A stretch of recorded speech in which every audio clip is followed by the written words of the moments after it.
Howdy, stranger. Tonight, we're stepping back in time, leaving behind our world of instant gratification and Amazon Prime deliveries. We're traveling to 1870s America, where you'll discover what it was like to shop for supplies when survival wasn't just a trendy hashtag but your daily reality. Fair warning, though, you, with your hand sanitizer dependency and inability to go 3 minutes without checking your phone, probably wouldn't last a week in this world. The elements alone would chew you up faster than your free trial expires on that streaming service you keep forgetting to cancel. And while you're settling in, drop a comment letting me know where you're listening from and what time it is there. I'm always curious about the strange hours you night owls keep. You're walking down a dusty main street, the afternoon sun beating down on your shoulders. The town around you is alive but not frantic horses tied to hitching posts. The occasional wagon rolling by, the distant clang of a blacksmith's hammer creating the soundtrack to this slice of 1870s America. And there it stands, J.W. Miller's General Merchandise. The wooden building looks sturdy enough, though the paint is peeling at the corners. A simple porch stretches across the front, where a couple of old-timers sit on a bench, watching the world with the unhurried gaze of men who've seen it all. As you approach the store, the worn wooden steps creak under your weight, a sound that historians believe was actually intentional in many frontier establishments. The creaking boards served as a primitive security system, alerting the shopkeeper that someone was entering. Clever, right? No ring doorbells needed. You push open the door, and a small bell announces your arrival. The first thing that hits you isn't what you see, it's what you smell. The air inside is a complex tapestry of aromas: leather, coffee beans, tobacco, cinnamon, kerosene, and something vaguely musty that you can't quite place. It's like someone took the manly candle section of a modern boutique and multiplied it by 100. The floorboards beneath your feet are worn smooth from decades of boots and shoes, creating natural pathways to the most visited sections of the store. Dust particles dance in the beams of sunlight streaming through the windows, giving the space an almost ethereal quality. Help you with something, comes a voice from behind the counter. The proprietor, a man with a magnificent handlebar mustache that would make any Brooklyn hipster weep with envy, eyes you curiously. He's wearing a white shirt with the sleeves rolled up, a vest that's seen better days, and suspenders. This isn't just his business attire, it's his everyday wear. Unlike today, where we have entirely different wardrobes for work, exercise, lounging, and sleeping, most people in the 1870s owned maybe 2 outfits, one for everyday use and one for Sunday best. You notice the proprietor's hands, rough, calloused, and stained with what might be tobacco or ink. These aren't the soft hands of someone who spends their day tapping on a keyboard. They're the hands of someone who hauls 100-pound flour sacks, cuts rope, measures fabric, and counts coins from sunup to sundown. The store itself isn't particularly large by our standards, maybe the size of a modern convenience store, but it contains virtually everything a person might need to survive. From the ceiling hang tools, pots and pans, lanterns, and dried herbs. The walls are lined with shelves stocked with goods, while barrels and crates occupy the floor space, creating a maze of merchandise. What's immediately striking is the lack of packaging as we know it. There are no bright colors screaming for your attention, no plastic wrappers, no nutrition facts labels. Most items are stored in bulk, in barrels, jars, or wrapped in simple paper, if wrapped at all. This isn't just an aesthetic choice, it's a reflection of an economy where packaging materials were expensive and often reused. That flour sack, once empty, it would be repurposed as a dish towel, a piece of clothing, or a patch for something torn. Historians still debate the typical inventory of an average frontier store versus what we see in museum recreations today. Some argue that our modern representations are too romanticized and well-stocked, while others believe we underestimate the variety of goods available even in remote locations. What we do know is that these stores were remarkable logistical achievements, bringing goods from around the world to the American frontier in an age before trucks, planes, or refrigeration. As your eyes adjust to the dimmer light inside, you begin to make out the organization of the space. Unlike our modern stores, with their scientific layouts designed to maximize impulse purchases. This store is arranged according to a more practical logic. Heavy items like flour, sugar, and hardware are near the front for easy loading into wagons. Delicate items and luxuries are kept behind the counter, away from curious fingers and potential theft. You can't help but notice there's no cash register, at least not as we know them today. Instead, there's a simple cash drawer and perhaps a mechanical adding machine. Many transactions wouldn't involve cash at all but would be recorded in a leather-bound ledger as credit until the customer could pay. Often after harvest time, this wasn't generosity but necessity in an economy where cash was scarce and seasonal. The store owner watches you take it all in, probably wondering what kind of supplies you need. Are you passing through? Setting up a homestead? Just need some tobacco and ammunition? In this world, the general store isn't just a place of commerce, it's the community hub. Post office, news center, and social gathering place all rolled into one. As you move further into the store, your attention is drawn to the front window display. Unlike modern storefronts, with their carefully crafted visual merchandising, this window serves a dual purpose: to let precious natural light into the store, while also showcasing a seemingly random assortment of goods. The window itself is a technological marvel of its time, made of glass that's slightly wavy and imperfect, creating subtle distortions as you look through it. This glass was likely shipped at great expense and risk of breakage from factories back east, one of many reminders that even the simplest elements of this store represent remarkable feats of transportation. Just got some new items in yesterday, the shopkeeper mentions, noticing your interest in the display. Mail coach brought M from St. Louis. The pride in his voice is unmistakable. In an era before new arrivals, email blasts, and Instagram stories, the arrival of fresh merchandise was a genuine event in frontier communities, often drawing crowds just to see what novelties might have made their way west. The window display is a curious mix of the practical and the aspirational. There's a gleaming copper kettle catching the sunlight, its surface polished to a mirror finish. Next to it stands a pair of leather boots with intricate stitching. Not the rough work boots most customers would actually buy, but a fancier version to plant the seed of desire. It's an 1870s version of those impossibly perfect burgers in fast food commercials that bear little resemblance to what you'll actually be served. Glass jars filled with colorful candies and preserved fruits add splashes of color to the display. These sweet treats represented rare indulgences in a diet that was typically practical rather than pleasurable. A small sign advertises them as pure and wholesome confections, though the definition of pure was certainly more flexible. In an era before the Pure Food and Drug Act of 1906, that candy might contain everything from natural dyes extracted from insects to potentially toxic minerals used as Those hard candies'll last you a whole week if you just suck on 'em slow, the shopkeeper offers with a wink. Not like those city folks who bite right through. This seemingly trivial advice actually reflects the economy of pleasure in frontier life. Even small luxuries were meant to be savored and extended, not consumed rapidly.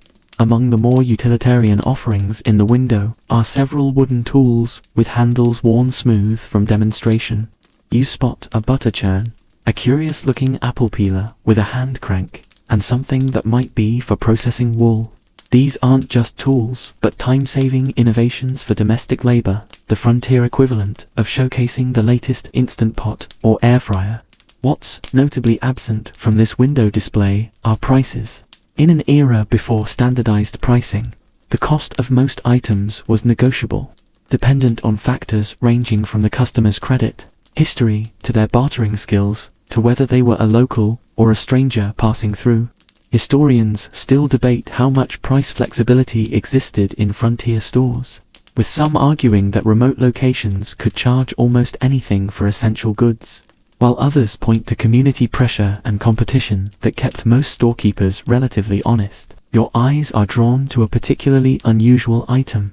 A small wooden box with a glass lid containing what appears to be a mounted hummingbird. its iridescent feathers still catching the light despite the decades that have passed since it took its last flight. Taxidermy specimens were popular decorative items in Victorian homes, bringing a touch of the natural world indoors in an era becoming increasingly fascinated with natural history. For many frontier women, such items represented a touch of gentility and connection to wider cultural trends. "Wife won't let me bring that one home," the shopkeeper chuckles, following your gaze, says having dead things staring at her gives her the willies, "but I can't seem to sell it either, too fancy for most folks around here." The window also displays several examples of patent medicines in colorfully labeled bottles. Dr. Harrison's Hepatic Elixir and Madame Laurent's Female Tonic among them. The bottles are deliberately designed to look scientific and authoritative, despite containing mostly alcohol, opiates, and various plant extracts of questionable efficacy. These medicines represent one of the few areas where sophisticated packaging and branding had already developed, as manufacturers competed for consumer trust in largely unregulated products.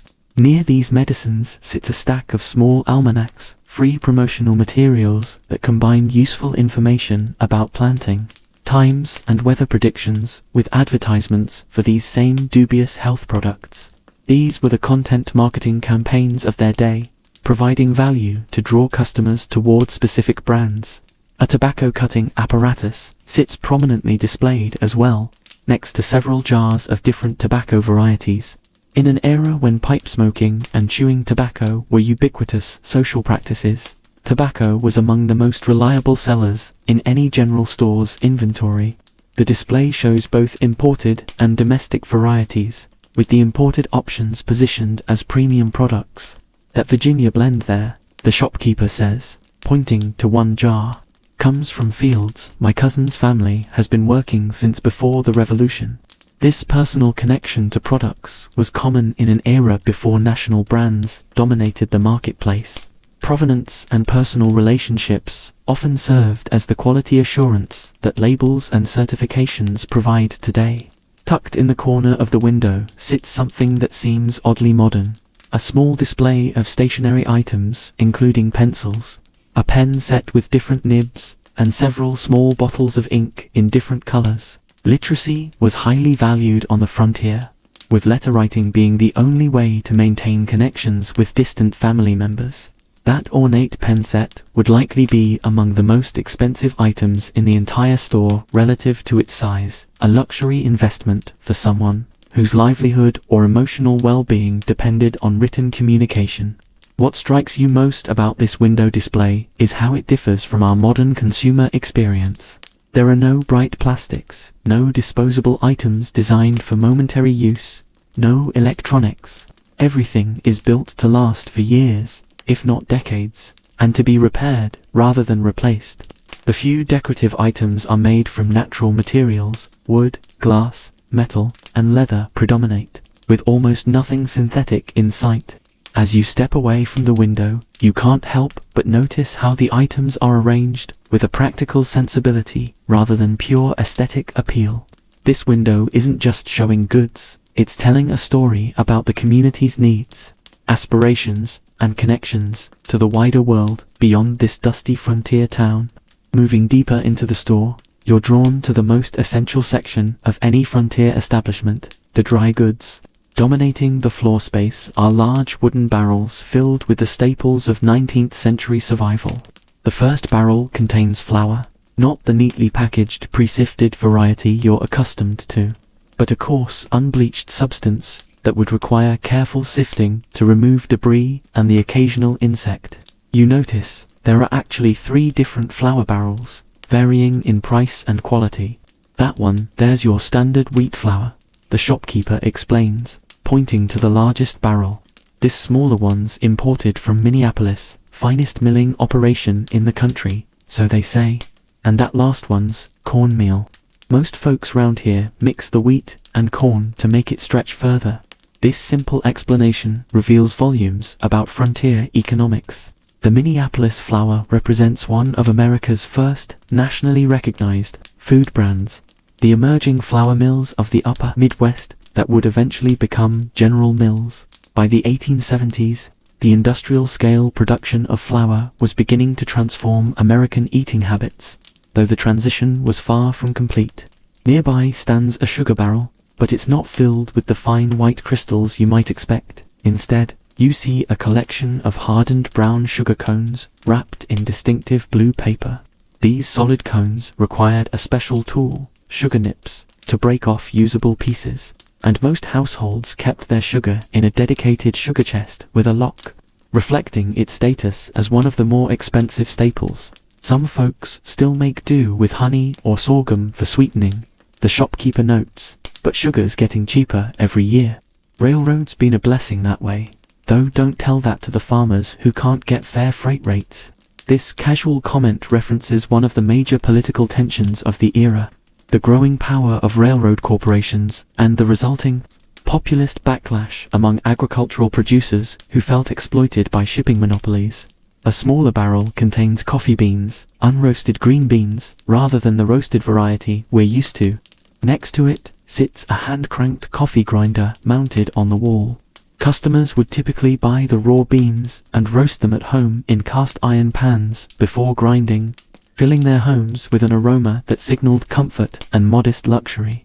Historians still debate the quality of frontier coffee, with some arguing it was typically weak and bitter by our standards, while others point to period accounts suggesting that properly prepared coffee was deeply appreciated and carefully brewed. Coffee's a necessity, not a luxury, the shopkeeper says with conviction. Man can go without a lot of things, but a morning cup keeps civilization together out here. This wasn't just a personal opinion. Coffee consumption was extraordinarily high during this period, with the average American consuming about 9 pounds annually by the 1870s compared to about 10 pounds today. Despite our perception of modern coffee culture, salt occupies another prominent barrel. This crystalline substance was literally worth its weight in gold on the frontier. Not just a flavoring, salt was the primary preservative for meat and fish in an age before refrigeration. Different grades were available for different purposes, from finer table salt to coarser varieties used in food preservation. What might surprise you is the relative absence of many foods we consider basic today. Fresh fruits and vegetables are nowhere to be seen inside the store, as these were primarily grown in home gardens or obtained through local trade. The few fruits available are dried apples, peaches, and berries, hanging in withered strands or packed in barrels, preserved for winter use when fresh produce was unavailable. Got some dried apples there that'll reconstitute nice in a pie, the shopkeeper offers. Wife says, you soak 'em overnight in a little whiskey first. Gives 'em back their spirit. He grins at his own pun, probably one he's delivered hundreds of times to polite chuckles from customers. Rice, beans, and various grains fill smaller containers, each representing a different calculation in the frontier diets, balance between cost, availability, preparation time, and nutrition. These unprocessed foods required significant labor to prepare. Beans needed soaking overnight and hours of cooking. Rice needed careful cleaning to remove stones, and grains often required grinding. Folks passing through always ask why everything needs so much preparation, the shopkeeper comments. City people especially. They don't understand food takes work before it feeds you. This observation highlights the dramatic shift in our relationship with food over the past 150 years, from direct participation in almost every step of food preparation to our modern expectation of convenience. A wooden box contains what might be the most precious commodity in the store, tea, divided into small paper packages. Unlike coffee, which had domestic sources in Hawaii and imports from Brazil, tea remained an exclusively imported luxury, coming primarily from China and India. Its presence here, thousands of miles from any port, represents the increasing reach of global trade networks, even into remote frontier communities. The ladies particularly favor the tea, the shopkeeper notes with a knowing look. Gives them a reason to gather and share news without calling it gossip. This gendered observation reflects the role of tea as not just a beverage, but a social institution. particularly among women who used tea gatherings as opportunities for community building and information exchange in an era when their formal political and economic power was limited. Near the tea, you spot several small boxes of spices, cinnamon sticks, nutmeg, cloves, black pepper, and other precious flavorings that would be measured out in tiny quantities. The scarcity and expense of these items is difficult for modern shoppers to comprehend. Accustomed as we are to affordable spices in convenient containers, a single nutmeg might represent a significant purchase for a frontier family to be carefully grated in tiny amounts for special occasions. Had a fellow last month buy a whole vanilla bean, the shopkeeper recalls with raised eyebrows. Must have been courting someone special.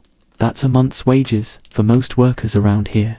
This casual mention highlights how dramatically our access to global flavors has changed. What was once an extravagant luxury is now a common supermarket item. The dry goods section also includes several barrels of crackers, not packaged as we would expect, but sold loose by weight. These sturdy, long-lasting crackers, often called hardtack, served as a reliable source of calories when other bread products weren't available.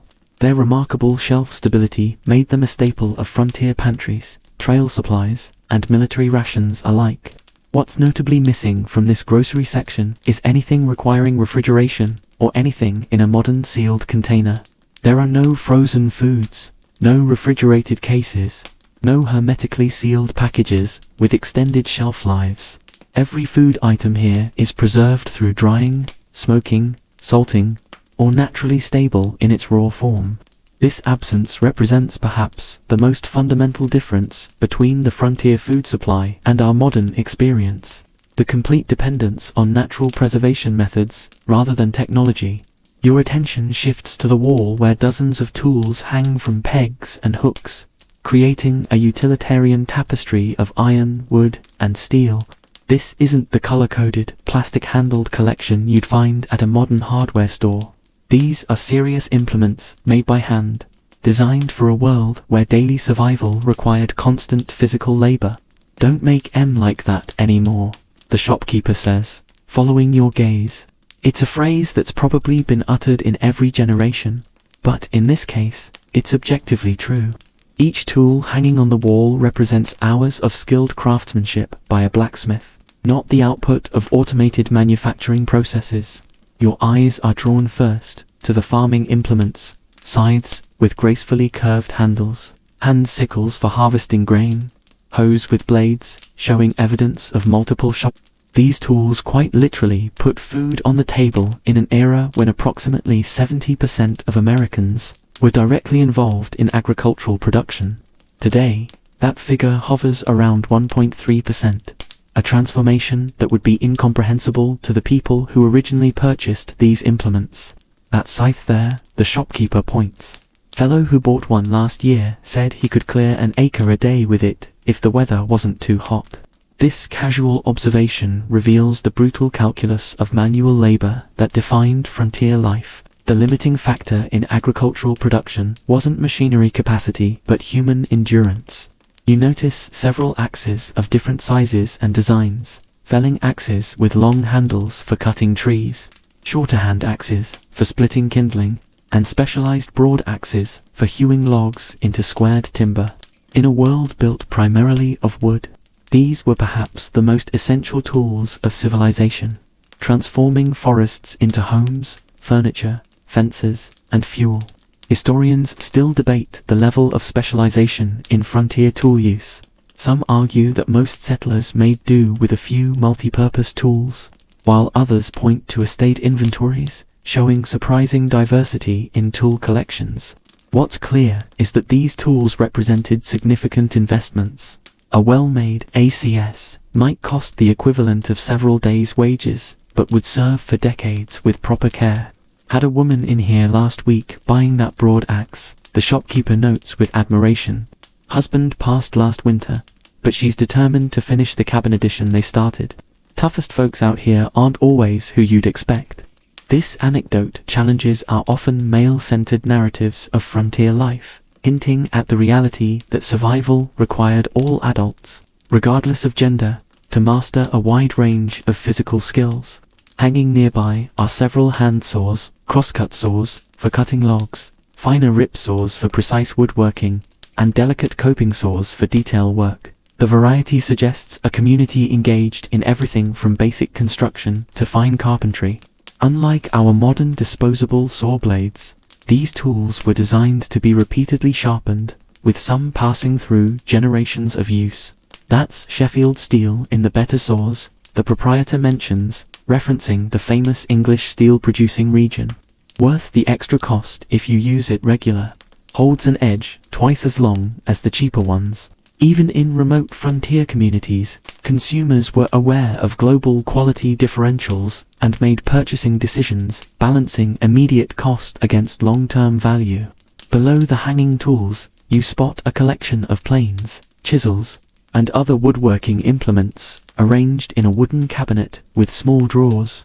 These more delicate tools are protected from dust and damage, signaling their higher value and the precision they enable. A set of augers, hand-powered drilling tools, hangs nearby in graduated sizes, capable of boring holes from 1/4 inch to 2 inches in diameter. Cabinet maker in town uses those fancy planes, the shopkeeper explains. Creates furniture smooth as glass without a speck of sandpaper. Says sandpapers for amateurs who don't know how to set their blades proper. This comment reveals the professional pride and craftsmanship ethos that persisted even in frontier communities, where one might expect utilitarian values to override aesthetic concerns. The agricultural section includes several hand-powered seeders, ingenious devices designed to plant seeds at consistent depths and spacing, while a far cry from modern farming equipment. These represented significant technological improvements over broadcasting seeds by hand, potentially increasing yields by ensuring more consistent germination. Government man came through last fall, demonstrating that newfangled seeder, the shopkeeper recalls, claimed it would increase wheat yields by 30%. Few farmers bought M, but most are waiting to see how old Peterson's crop turns out before investing. This cautious approach to agricultural innovation reflects the high stakes of farming decisions in communities where a single failed crop could mean financial ruin or even starvation. You spot several peculiar-looking tools that don't immediately reveal their purpose. Specialized implements for leatherworking, barrel making, fence building, and other specific crafts. Each represents a solution to a particular challenge of frontier life, refined through generations of use. One particularly intimidating tool catches your eye. A large pincer-like device with serrated jaws. Tooth puller, the shopkeeper explains with a grimace. Doc uses it when there's no saving an infected tooth. Not strictly medical equipment. Mind you, same tool works for pulling nails or handling hot metal. Frontiers full of tools that serve more than one purpose. This casual mention of dental procedures performed with repurposed hardware tools is a stark reminder of healthcare realities before modern dentistry.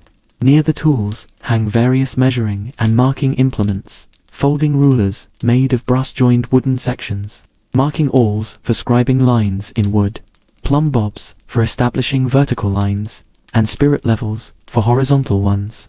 In an era before power tools could compensate for minor errors, precise measurement was essential for everything from building construction to furniture making. Had a fellow come in looking for a metric ruler last month, the shopkeeper chuckles, told him, "We're Americans, we don't need foreign measurements around here." This dismissal of the metric system reflects the period's strong national identity and resistance to European influences. Despite the fact that the metric system had been legal for use in the United States since 1866, America's stubborn attachment to customary measurements was already firmly established.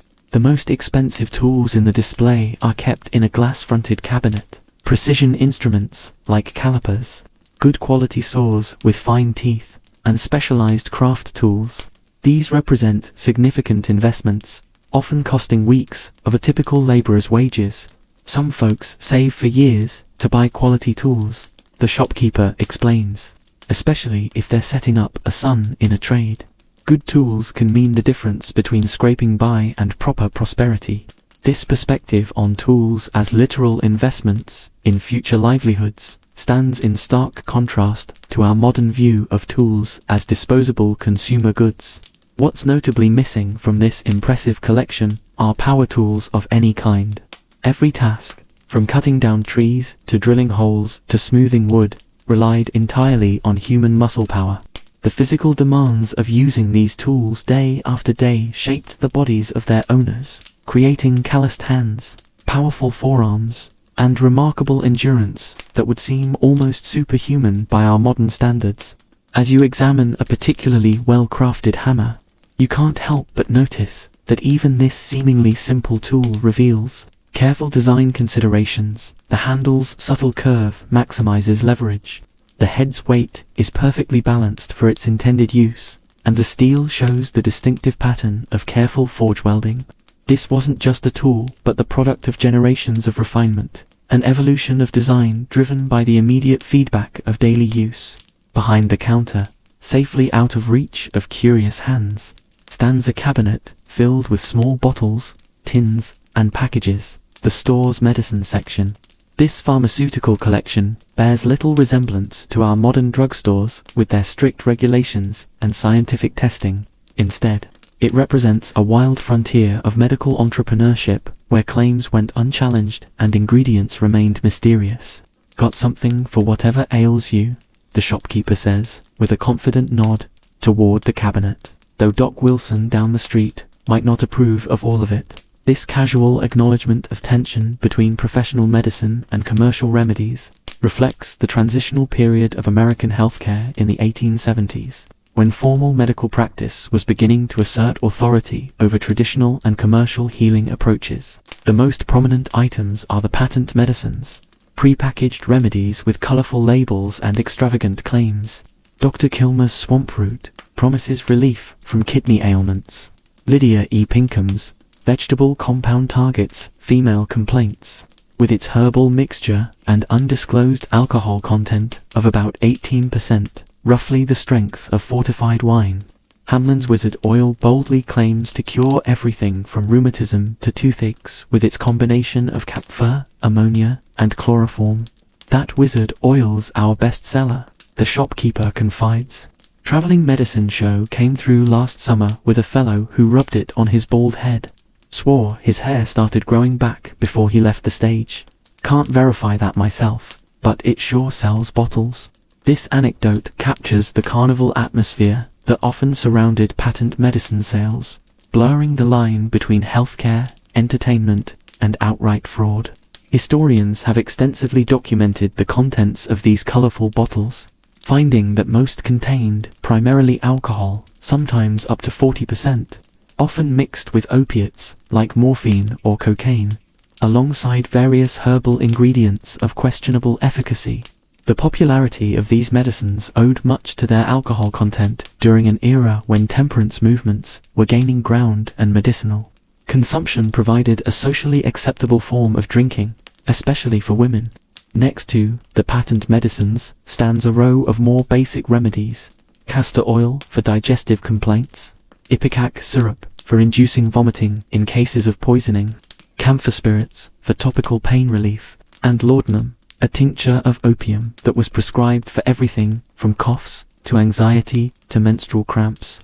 The casual availability of these powerful substances without prescription reflects an era before drug regulations, when opiates were everyday medicines found in most home cabinets. Most folks keep laudanum at home for emergencies, the shopkeeper explains matter-of-factly. Settles a colicky baby right down. Good for toothaches too. Just got to be careful with the dosing. Though I suppose that's true of any medicine. This casual approach to what we now recognize as highly addictive substances helps explain America's first opioid epidemic, which peaked in the late 19th century when an estimated 1 in 200 Americans suffered from morphine addiction. A small wooden box contains packages of seidlitz powders, a popular effervescent antacid, made of tartaric acid and sodium bicarbonate that created a fizzing reaction when mixed with water. These predecessors to Alka-Seltzer were a standard treatment for indigestion in an era when dietary indiscretions or food spoilage regularly caused digestive distress. Fun to watch people try these for the first time. The shopkeeper chuckles. You mix the white powder in one glass of water, the blue in another, then drink them one after the other. The fizzing happens right in your stomach. Some folks think the stronger the fizz, the better it's working. This performative aspect of medicine, where visible or sensory effects were equated with efficacy, was common in 19th century healthcare. You notice several items specifically marketed for women's health, in addition to Lydia Pinkham's famous compound. There's Mother Winslow's soothing syrup for teething babies containing morphine, and various female pills with vague claims about regulating menstruation. These products existed in a cultural context where discussing women's health issues openly was taboo, forcing women to rely on euphemistic marketing and each other's whispered recommendations. The ladies tend to buy these without much discussion. The shopkeeper notes with surprising discretion, I don't ask questions. Figure it's their business, what remedies they need. This unusual respect for privacy suggests the complex social negotiations around women's health care in a time when even pregnancy was discussed only through euphemisms. The medicine cabinet also contains more legitimate remedies: quinine for malaria, willow bark containing natural salicylates related to aspirin for pain and fever, and various herbal preparations with actual medicinal properties that had been proven through generations of use. Before scientific validation, these effective treatments sat side by side with complete quackery, with little to help consumers distinguish between them beyond personal experience and word of mouth. Quinine's worth its weight in gold if you're headed to swampy country, the shopkeeper advises. Bitter as sin, but better than shaking with the ague for weeks. This reference to malaria, the ague, highlights how geographical differences shaped medical needs in 19th century America, with certain regions known for specific disease threats that required particular preventative measures. You spot a collection of more specialized items: a roll of adhesive plaster, early medical tape, rolls of bandages, small surgical tools like tweezers and scissors, and bottles of antiseptic solutions including carbolic acid. These reflect the gradual influence of professional medicine on home healthcare, as concepts like germ theory slowly filtered from medical journals into public consciousness. Doc's been after me to stock more of that carbolic acid, the shopkeeper mentions. Says it prevents infection in wounds. Smells terrible, but he claims it saved more lives than all these patent medicines combined. This comment references the revolutionary impact of Joseph Lister's antiseptic techniques, which were gradually being adopted in America during this period, though many practitioners remained skeptical.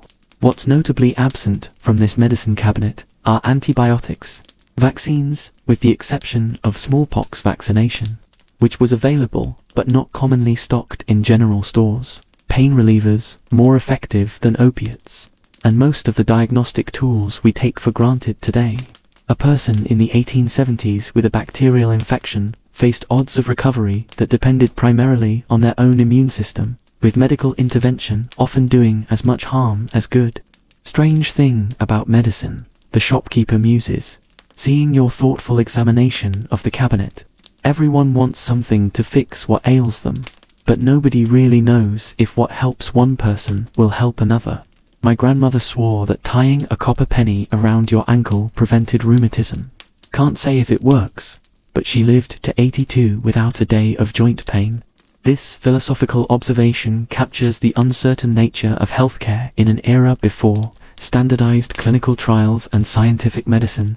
The bottom shelf contains items that blur the line between medicine and everyday products, various soaps marketed for their health benefits, tooth powders containing everything from chalk to pulverized charcoal, hair tonics promising to prevent baldness, and skin creams with ingredients ranging from beneficial aloe extract to horrifying small amounts of lead and mercury compounds for skin lightening. That complexion cream there is popular with the ladies who can afford it, the shopkeeper notes, pointing to a small porcelain jar with a floral design.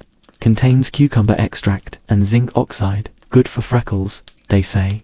What he doesn't mention and may not know, is that many such creams also contained lead compounds that provided temporary skin lightening effects, while slowly poisoning their users. As you step back from the medicine cabinet, you can't help but reflect on how drastically our relationship with healthcare has changed. For the people who shopped here, medicine was a mysterious, often desperate attempt to alleviate suffering without understanding its causes. The line between legitimate treatment, folk remedy, and outright quackery was blurry at best, leaving consumers to navigate a marketplace where marketing often trumped efficacy. Moving along the shelves, you come to the textiles section, a colorful array of fabrics, notions, and ready-made items that represents one of the store's most significant inventory investments. Unlike our modern experience, where clothing is primarily purchased ready to wear, most frontier garments were either handmade at home or custom created by local seamstresses and tailors. Fabric shipment just came in last week, the shopkeeper mentions with evident pride. Got calicos from New England mills, some woolens from Philadelphia, even a bit of silk for those special occasions. This casual reference to domestic textile production highlights America's industrial transformation by the 1870s.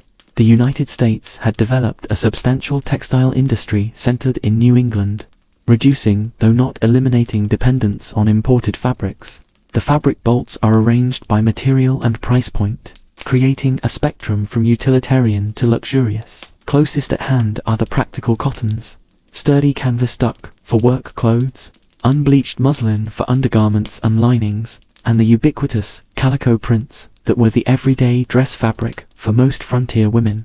These small, floral or geometric patterns on cotton backgrounds offered a touch of decoration at an affordable price point. This blue calico here, the shopkeeper says, pulling a bolt slightly forward, is 20 cents a yard. Popular for everyday dresses, since it doesn't show dirt as quick as the lighter colors. This practical consideration, the visibility of soil on clothing, reflects an era when laundry was an arduous, day-long process involving heating, water, scrubbing with harsh lye soap, wringing by hand, and line drying. Clothes were washed far less frequently than today, making darker colors a practical choice, despite the heat they absorbed. Beyond the cottons are woolen fabrics of varying weights, lightweight merino for shirts and dresses, medium-weight flannel for winter garments, and heavy felted wool for coats and outerwear. The wool section includes both plain colors and plaids, with the distinctive tartans that had become fashionable for men's shirts and women's skirts. Historians still debate the actual color palette available to frontier consumers. While modern recreations often show muted prairie colors, period advertisements and surviving garments suggest that vibrant dyes were available and popular, though they might fade quickly with washing and sun exposure. The invention of synthetic aniline dyes in the mid-19th century had revolutionized fabric coloration, making previously expensive purple and bright red tones more accessible to average consumers. That purple calico there caused quite a stir when it came in, the shopkeeper comments. Used to be only the wealthiest could afford purple. Now any farmer's wife can have a dress in the royal color. Times are changing, I tell you. This democratization of previously exclusive colors represented one of many ways that industrial production was gradually erasing visible class distinctions in American society. At the far end of the fabric display are the luxury textiles, silk in jewel tones, fine wool broadcloth for men's suits, and delicate lawn cotton, so fine it's nearly transparent.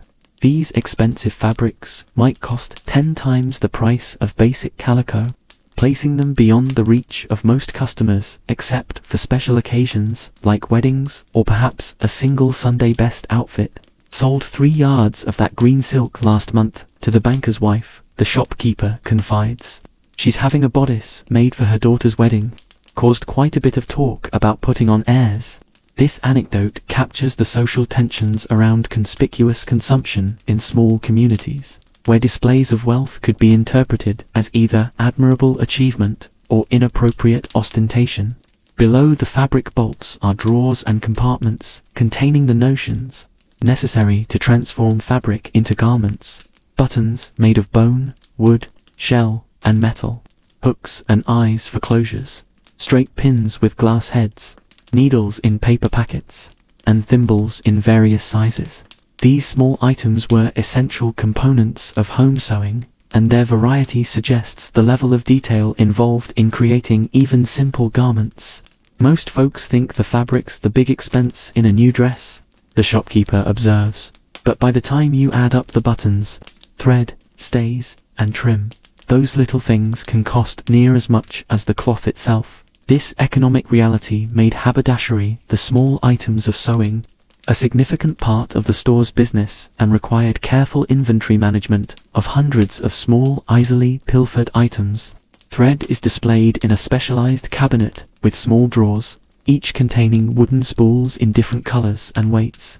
Unlike our modern, standardized thread, these variations were crucial for different applications. Heavier thread for denim and work clothes, fine thread for delicate fabrics, and specialized thread for specific purposes like buttonholes or embroidery. Lady came in last week needing to match a particular shade of blue thread, the shopkeeper recalls. Spent near an hour holding spools up to her fabric sample in different lights. Said her husband wouldn't notice if the dress was entirely the wrong color, but her sewing circle would spot mismatched thread from across the room. This attention to detail in home sewing reflected both practical skill and social pressures in a culture where women's handiwork was publicly displayed and judged. A small selection of ready-made items occupies another section: men's work shirts, collars that could be attached to shirt bodies, sturdy trousers, and simple dresses that required only minor alterations for fit. These ready-made garments were increasingly available by the 1870s, though their standardized sizing and often inferior construction made them primarily appealing to those without sewing skills or time. Typically, men living alone or travelers needing quick replacements. These ready-mades are a convenience, not a savings, the shopkeeper explains, with a hint of disapproval. Factory-stitched seams won't hold up like hand-sewing, and the fabric's generally inferior. But for a bachelor or a man passing through, they serve the purpose. This perspective reveals the transitional nature of clothing production in this era. Mass production was beginning to compete with home production, but had not yet achieved either the quality or cost advantages that would eventually make home sewing obsolete. For most garments, you notice several paper patterns hanging on a rack, the forerunners of modern sewing patterns, offering standardized designs for common garments. These commercially produced patterns were revolutionizing home sewing by making fashionable styles accessible to those without professional training in garment cutting. Butterick patterns are quite the innovation, the shopkeeper notes. Used to be, you'd need to take apart an old garment to figure out how to make a new one, or pay a dressmaker just to cut the pieces. Now any woman who can read directions can make a fashionable dress. This democratization of fashion through commercial patterns was gradually standardizing clothing styles across regional and class boundaries. The textile section also includes finished household linens, tablecloths, napkins, towels, and bedsheets, though in much smaller quantities than fabric for making these items. Most household textiles were still produced at home from basic fabrics, with decoration added through embroidery, crochet edgings, or other handwork techniques. A young bride came in last week, looking to set up her household, the shopkeeper recalls. Her mother had taught her to make 12 of everything before her wedding. 12 sheets, 12 pillowcases, 12 towels. Said a proper household needed enough linens to last between monthly wash days. This practical approach to household management highlights how different daily routines were in an era when labor-intensive tasks, like laundry, were scheduled as occasional events, rather than frequent chores. What's notably missing from this textile department are synthetic fabrics of any kind, no nylon or acrylic, which wouldn't be invented for decades. Every fiber here originated from either a plant, cotton, flax for linen, or an animal wool, silk, creating a fundamentally different relationship between clothing and the natural world than we experience today. As you run your fingers across a particularly soft piece of flannel, you can't help but reflect on how central textile production and sewing were to everyday life in this era. The ability to create and maintain clothing wasn't just a creative outlet, but an essential survival skill, particularly for women who might spend thousands of hours throughout their lives transforming fabric into the garments that protected their families from the elements. Turning your attention to the far corner of the store, you discover what might be considered the most literally foundational section, the hardware needed to construct buildings, furniture, and infrastructure. Unlike our modern hardware stores, with their endless aisles of specialized gadgets, this collection focuses on the essential building blocks of 19th century construction. The most immediately noticeable feature is a row of nail kegs, open wooden barrels containing different sizes of hand-forged square nails. These aren't the uniform, machine-made round nails we use today, but slightly irregular fasteners created by blacksmiths or early nail-cutting machines. Each nail bears the subtle marks of its creation process, with a tapered square shaft and a slightly off-center head. Nails are sold by the pound here, the shopkeeper explains, scooping a handful from one barrel. Most folks buy them by weight, rather than counting out what they need. He demonstrates by placing a small scale on the counter and weighing out a customer's order. This practical approach to hardware sales reflects both the bulk nature of construction materials and the relative consistency of nail usage in standard building projects.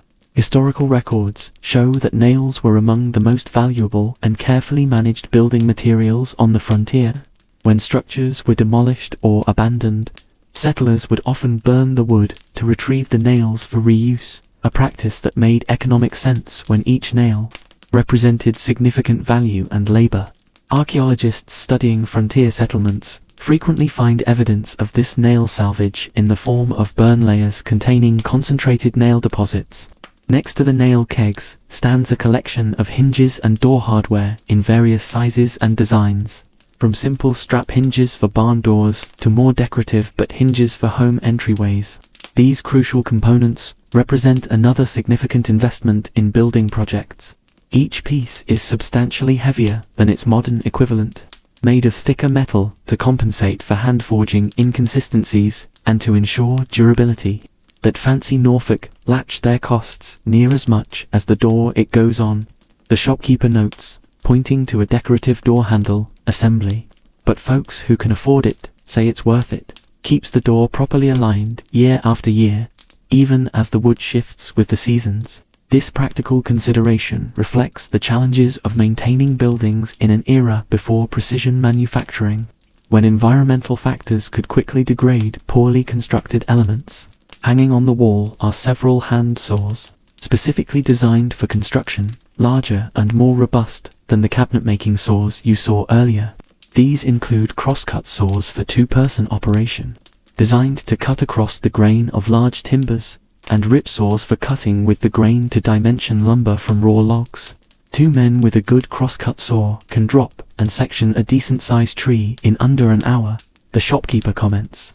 Though finding a partner who can keep the rhythm without tiring is the real trick. This casual observation highlights how construction work was fundamentally social, requiring coordinated effort between multiple workers using hand tools. Unlike our modern power tool approach that often allows individual work, a rack holds planes of various sizes for smoothing and shaping wood, jack planes for rough work, smoothing planes for finishing, and specialized planes for creating decorative moldings or functional joints. These tools represent a world where finished lumber didn't come pre-planed from a mill, but required substantial on-site processing before incorporation into buildings. Historians still debate the level of finishing typically applied to frontier structures. Some argue that most buildings were left rough and unfinished on the interior, while others point to diary accounts and surviving structures, suggesting that even modest homes often featured at least some planed surfaces and decorative moldings, particularly in spaces where the family gathered. Had a fellow come through last year, selling those new steel planes, the shopkeeper recalls, gesturing to a small selection of more modern-looking tools. Claimed they never need adjustment like the wooden ones.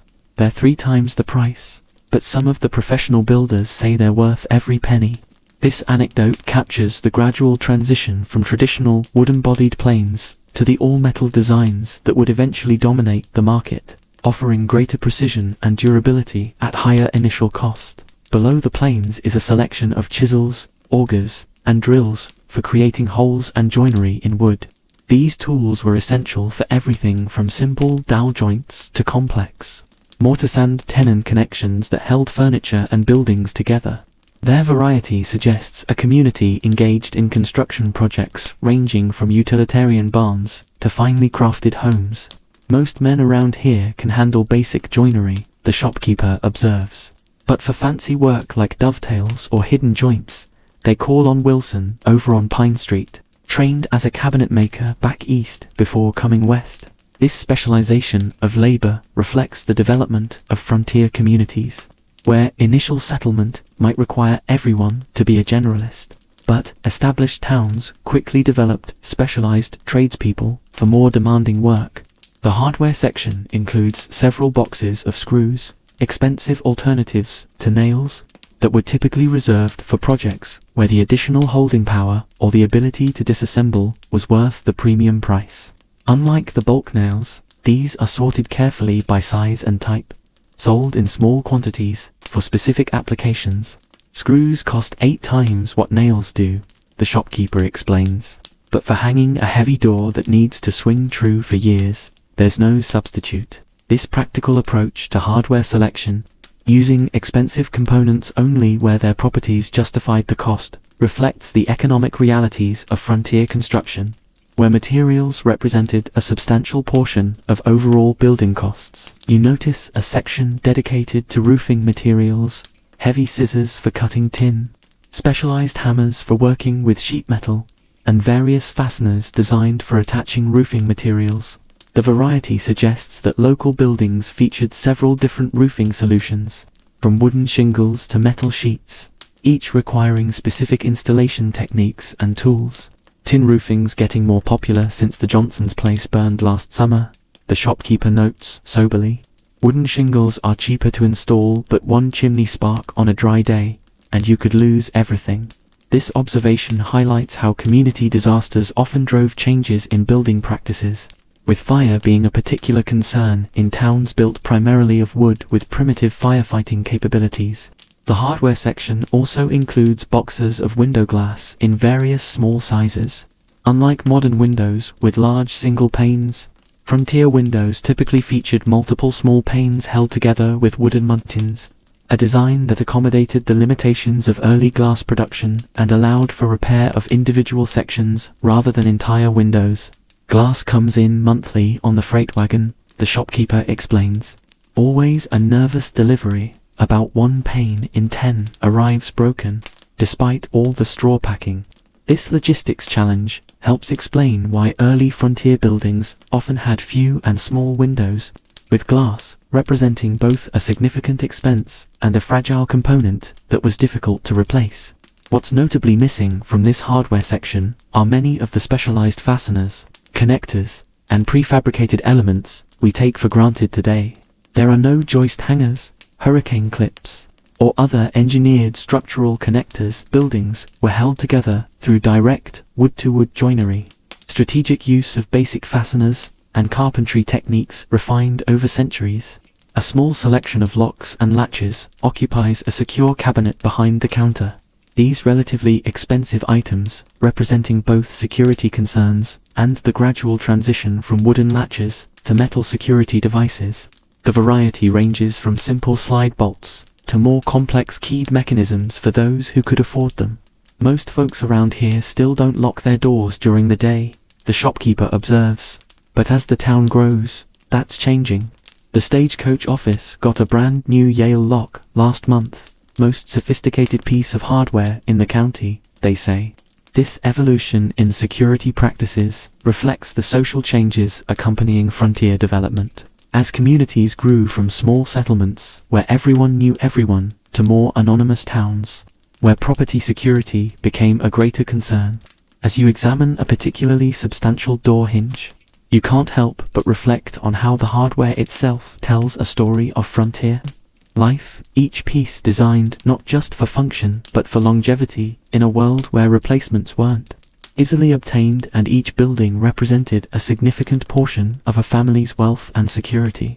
Tucked carefully behind the counter in a glass-fronted display case is the hunting and defense section, perhaps the most consequential collection of items in the entire store.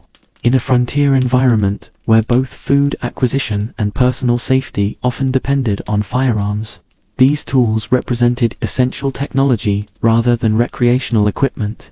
"Those are Winchesters," the shopkeeper says, with evident pride, noting your interest in a row of rifles. 1873 model, the gun that's winning the West, as they say in the advertisements. He carefully lifts one from the rack, checking first to ensure it's unloaded before handing it over for your inspection.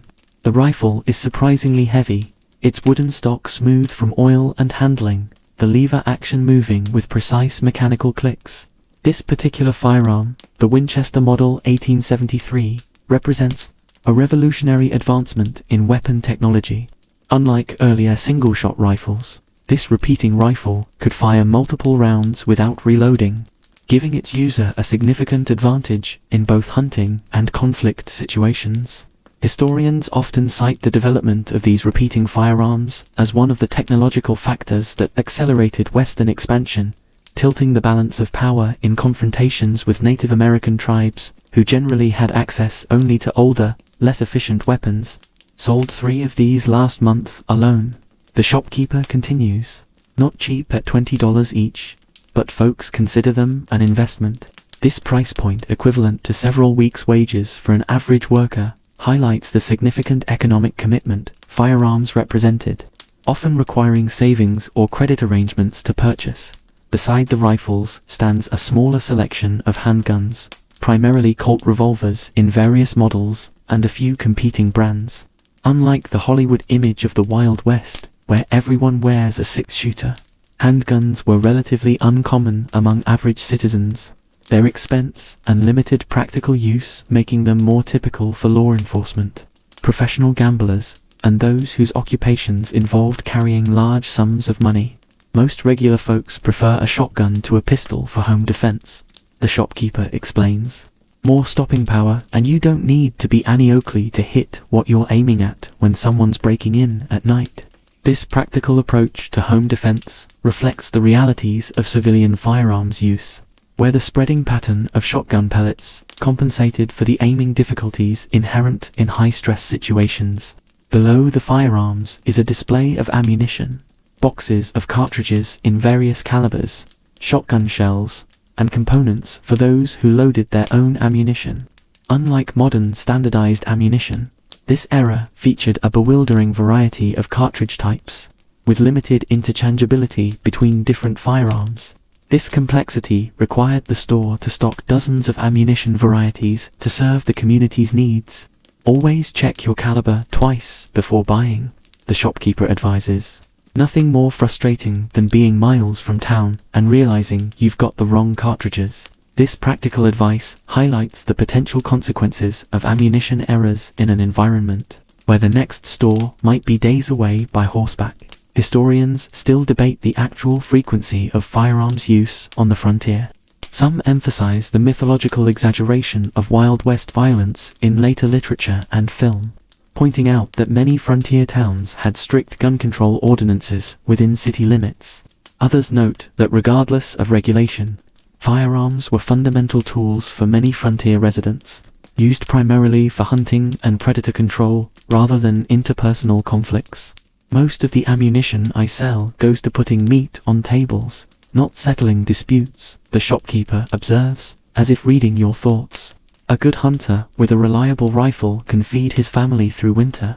That's the real value of these tools." This perspective emphasizes the utilitarian role of firearms in frontier society, where hunting remained an essential food source rather than a recreational activity. Adjacent to the firearms section is a collection of hunting accessories, powder horns, shot pouches, cleaning kits, and loading tools. These supplementary items were essential for maintaining firearms in working condition, particularly important in an environment where dirt, moisture, and hard use could quickly render a weapon unreliable. Best investment after buying a good firearm is a proper cleaning kit, the shopkeeper advises. Regular maintenance means your gun works when you need it, and lasts for generations. This emphasis on maintenance reflects both the significant investment firearms represented and their potential hereditary value, with well-maintained weapons often passing through multiple generations of a family. The hunting section extends beyond firearms to include trapping supplies, steel traps in various sizes from small ones, designed for muskrat and mink, to larger models capable of holding wolves or bears. Trapping represented both a food source and income opportunity for many frontier residents, with fur-bearing animals providing valuable commodities for trade. Trapping's harder work than most city folks realize, the shopkeeper comments. Running a line of 40 or 50 traps means miles of walking every day in all weather, then the skinning and stretching after. But a good winter can bring enough income to sustain a family through the year.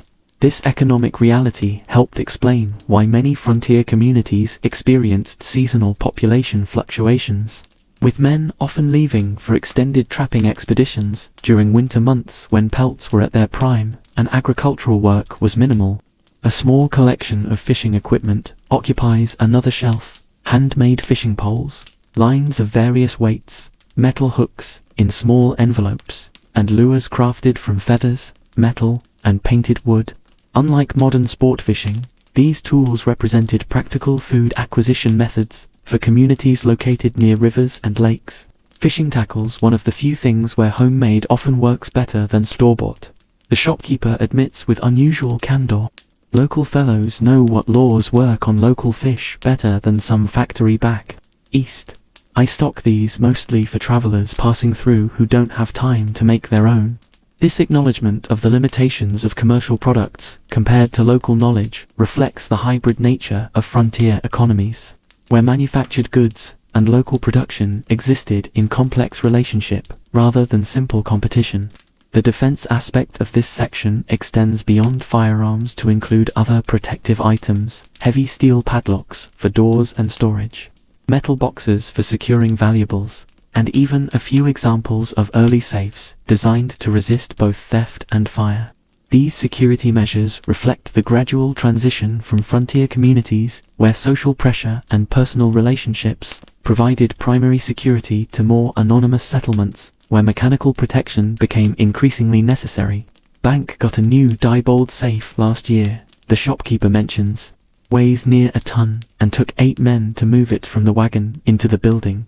Manager claims it could withstand dynamite, though I hope we never have cause to test that. This anecdote captures the increasing sophistication of frontier security measures as communities developed more complex economic structures requiring protection of larger assets.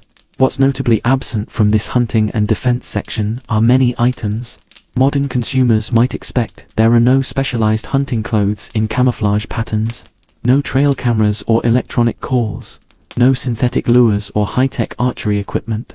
Hunting was conducted in everyday work clothes with minimal specialized gear beyond the weapons themselves.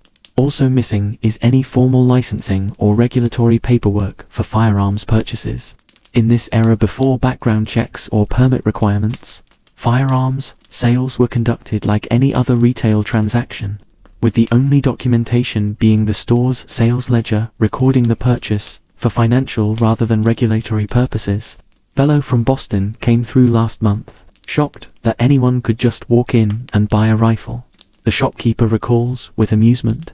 Asked if I needed to see his papers or some such. Told him the only paper I needed to see was the kind with presidents' pictures on it. This anecdote highlights the cultural differences between frontier regions and more established eastern areas, where urban concerns about firearm access were beginning to drive early regulatory efforts. As you carefully return the Winchester to the shopkeeper, you can't help but reflect on how central these tools were to frontier existence. Not as symbols of violence or political identity as firearms often represent today, but as everyday implements that secured both food and safety in an environment where neither could be taken for granted.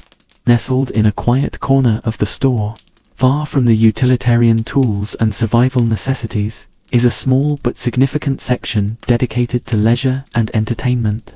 This collection of items might seem frivolous at first glance, but it represents something profoundly human: the universal need for recreation, education, and artistic expression, even in challenging frontier conditions.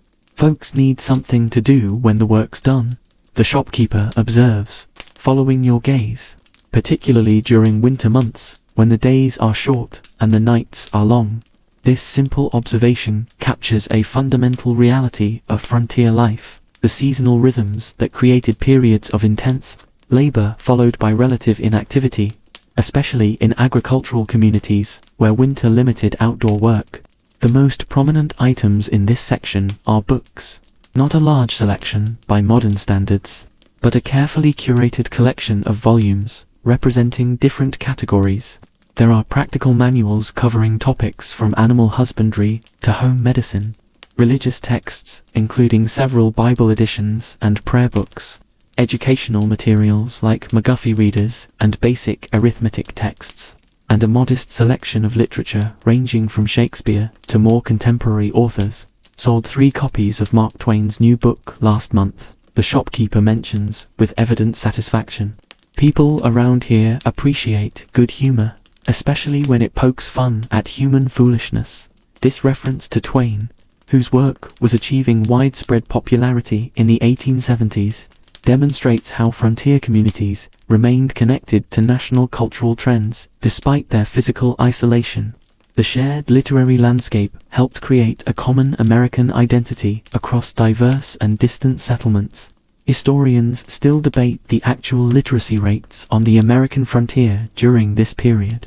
While formal education was often limited by availability of schools and the need for children's labor, surviving letters, diaries, and newspaper subscription records suggest that literacy was highly valued and relatively widespread, with reading skills often developed through family instruction even when formal schooling was unavailable. Most every family around here, no matter how humble their circumstances, has at least a Bible and an almanac, the shopkeeper notes. Reading aloud in the evenings is both entertainment and education. This practice of family reading represents an important social dimension of frontier literacy, where a single literate family member could share text-based information and entertainment with the entire household. Next to the books stands a small display of musical instruments, primarily harmonicas in various keys, a couple of fiddles carefully protected in cases, a banjo, and several packets of replacement strings. Music played a central role in frontier entertainment, with instruments prized for their portability and versatility. That harmonica there, the shopkeeper says, pointing to a small brass instrument, costs just 50 cents. Even a fellow who can't carry a tune can learn a few songs with practice. Popular gift for youngsters. This affordability made harmonicas among the most democratic musical instruments, accessible even to those of limited means. While more expensive instruments like violins might represent significant investments passed through generations, the social significance of music in frontier communities extended beyond mere entertainment. Dances and musical gatherings served as essential community-building events, creating opportunities for courtship, celebration, and the maintenance of cultural traditions transported from diverse origins.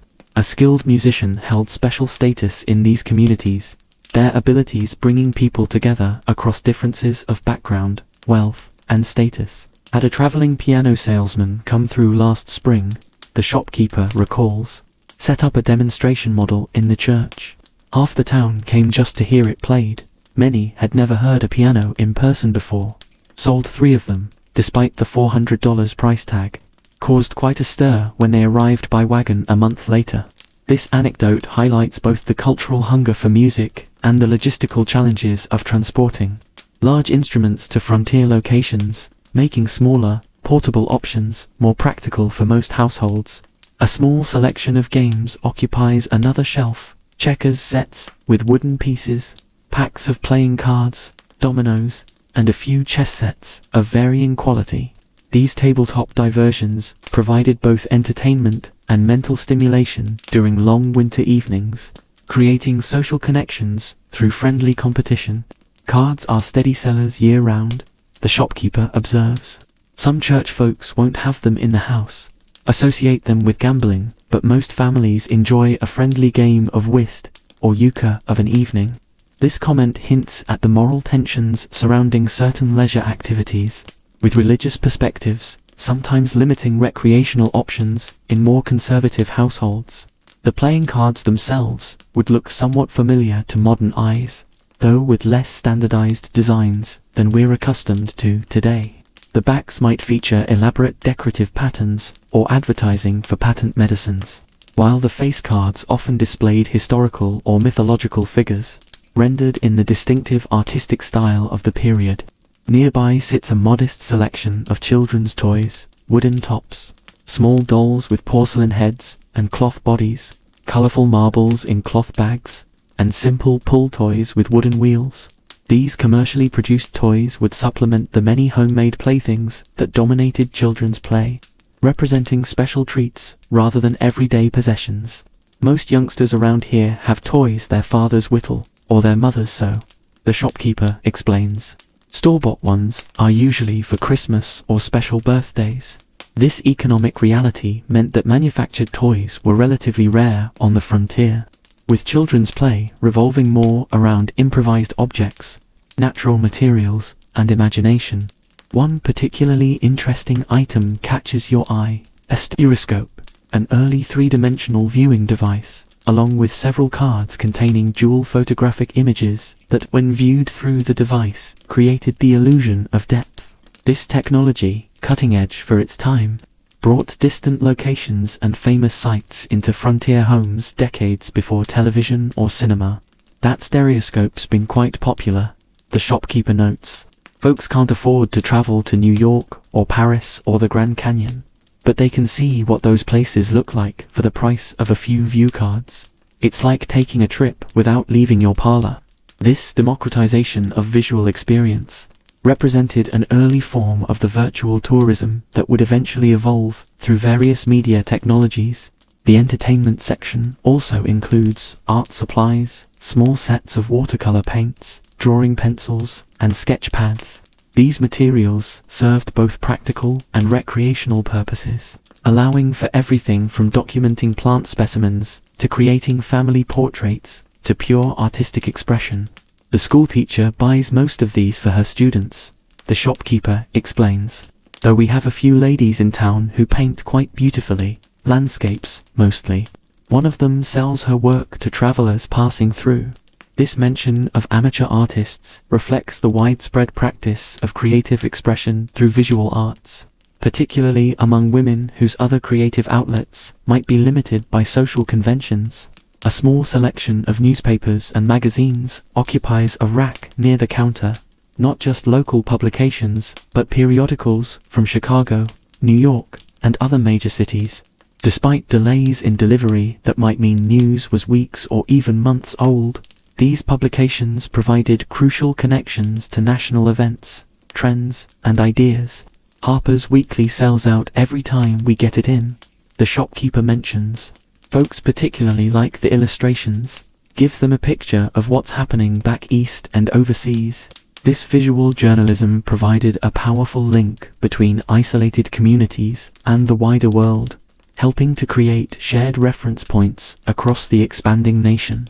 What's notably missing from this leisure section are many forms of entertainment we take for granted: no electronic devices, no recorded music, no films or television, no sports equipment beyond the most basic items. Entertainment was primarily active rather than passive, requiring participation and often social interaction rather than individual consumption. Also absent are mass-produced toys made of plastic or other synthetic materials, battery-operated devices of any kind, and the specialized recreational equipment that fills modern sporting goods stores. Play and leisure were simpler, more improvisational, and less commercialized, though no less important to human well-being. Might seem strange to stock frivolities alongside necessities, the shopkeeper muses, noting your thoughtful examination of the entertainment section. But I've seen what happens to folks who work all day and have nothing to fill their minds after sundown. A good book or a fiddle tune can keep despair at bay during the darkest winter nights. That's not a luxury, it's a necessity of its own kind. This philosophical observation captures a profound truth about human nature that transcends historical periods, our need for meaning, beauty, and connection beyond mere survival.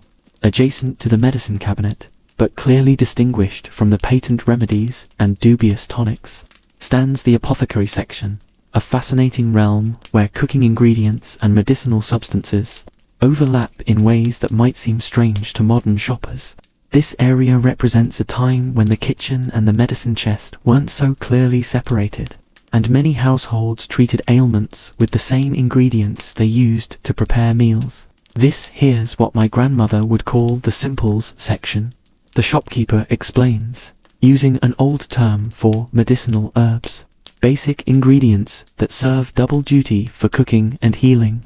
This traditional approach to household management treated food and medicine as points on a continuum rather than entirely separate categories, reflecting centuries of practical wisdom about the relationship between diet and health. The most prominent feature is a wall of small drawers labeled with the names of various herbs, spices, and medicinal substances. Unlike modern spice bottles with standardized sizes and labels, these drawers contain bulk ingredients that would be measured out by weight for each customer's needs. The variety is impressive, dozens of different plant materials from both domestic and exotic sources. Most popular sellers are the everyday cooking spices, the shopkeeper notes, pulling open a drawer to reveal fragrant cinnamon sticks. Cinnamon, nutmeg, pepper, cloves, things that make plain food taste better. But plenty of these serve as medicine too. Cinnamon tea for upset stomach, clove oil for toothache. Grandmothers have passed down these remedies for generations. This dual-purpose nature of many kitchen ingredients represents a practical approach to wellness that predated the separation of food and medicine into distinct professional domains. While modern consumers might view herbs and spices primarily as flavor enhancers, 19th century households recognized their potential health benefits as well, using them deliberately for both purposes.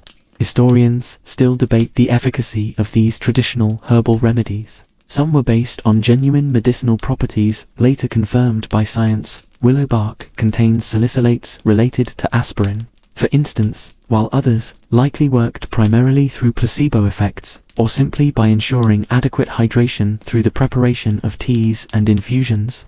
What's clear is that these traditional approaches formed the foundation of everyday healthcare long before professional medicine became widely accessible. Dr. Wilson respects the old remedies, the shopkeeper comments, says half his job is convincing folks to do what their grandmothers would have told them anyway: rest, drink plenty of fluids, and use the right herbs for minor complaints. Saves his medical knowledge for the serious cases. This cooperative relationship between traditional and professional medicine was common in frontier communities, where doctors were scarce and often incorporated local healing traditions into their practice. The apothecary drawers contain a fascinating mix of local and imported substances. Native American medicinal plants like echinacea, golden seal, and black cohosh sit alongside imported spices from around the world: cinnamon from Ceylon, pepper from India, cloves from Indonesia.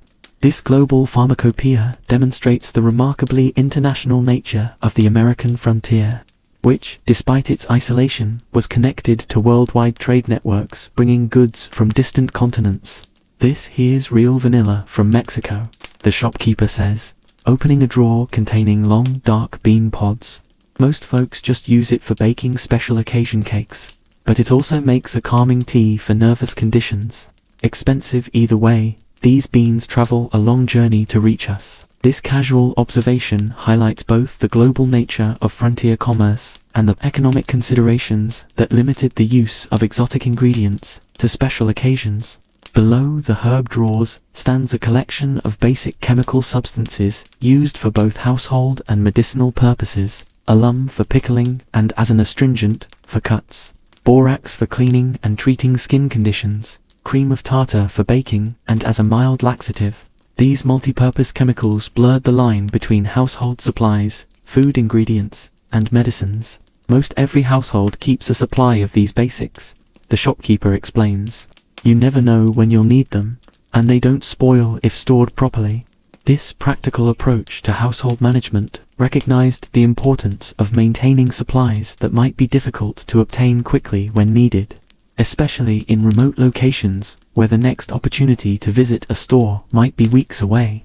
The apothecary section also includes various oils and extracts in small bottles: peppermint oil for flavoring, candy, and treating headaches; rose water for baking and as a skin toner; lemon extract for both culinary and cleaning applications. These concentrated substances offered versatility in small packages, important considerations for households with limited storage space. Peppermint oil's a steady seller year-round, the shopkeeper notes. Drop or two in hot water clears the head during cold season, and it flavors holiday treats come Christmas time. Small bottle lasts most families a year or more with careful use. This longevity made concentrated extracts economical despite their higher initial cost, an important consideration for budget-conscious frontier households. A selection of preparation tools occupies a nearby shelf: mortar and pestles of various sizes for grinding herbs and spices, small scales for precise measuring, and specialized spoons and measuring devices. These tools enabled the home preparation of both culinary and medicinal mixtures, empowering households to create their own remedies rather than relying solely on pre-packaged commercial products.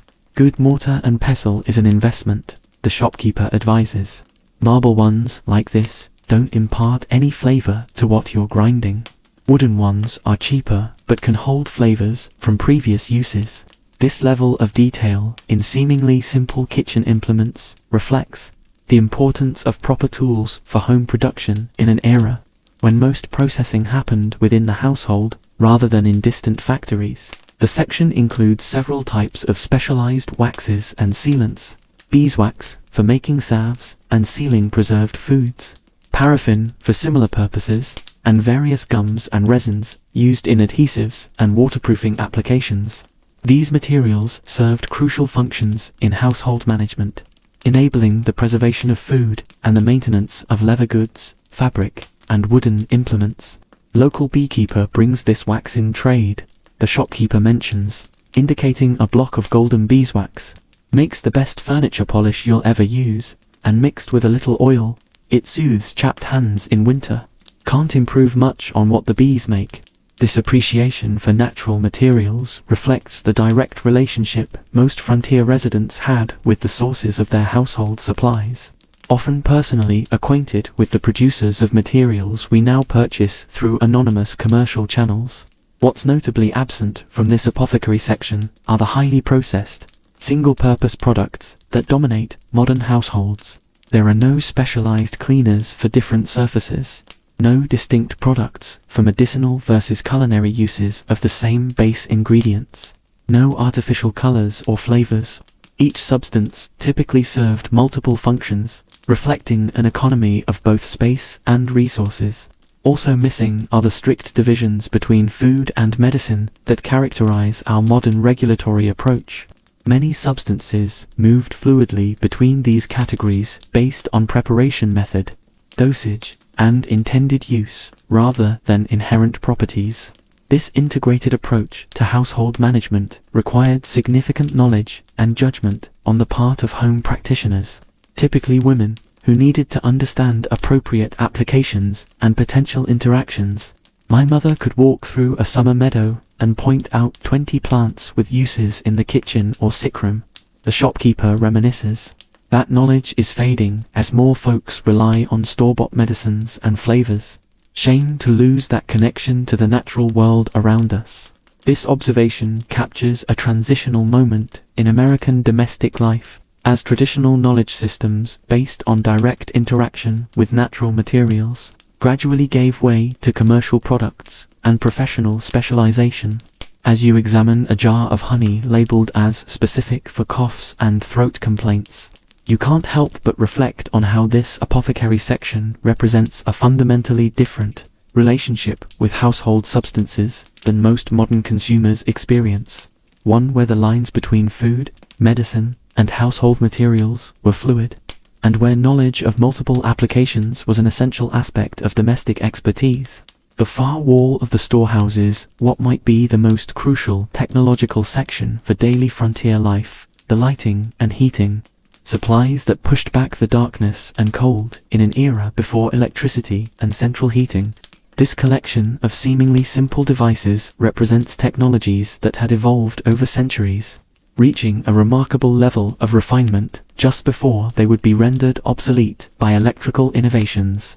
Can't overstate the importance of good lighting, the shopkeeper says, noticing your interest in this section. Winter nights stretch to 14-15 hours up here. Without decent lamps, folks would go half mad from darkness or burn their cabins down with makeshift lights. This practical observation highlights how fundamental artificial lighting was to extending productive hours and maintaining quality of life, particularly in northern regions with short winter days. The most prominent items are the oil lamps, a variety of designs reflecting different needs and price points. The simplest are basic tin lamps with single wicks, affordable options that provided minimal illumination. More expensive models feature glass fonts, the oil reservoirs with metal bases and frames, offering both better light and reduced fire risk. These whale oil lamps are getting scarce, the shopkeeper notes, pointing to several elegant glass lamps with brass fittings. Whaling industry ain't what it used to be, and the oil gets more expensive every year. Most folks are switching to kerosene these days.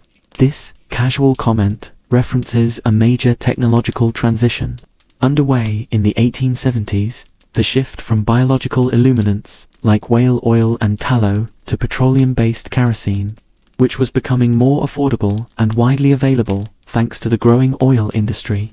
Historians consider this transition to mineral oil lighting one of the first major petroleum-driven technological shifts in American households, preceding the gasoline-powered transportation revolution by decades.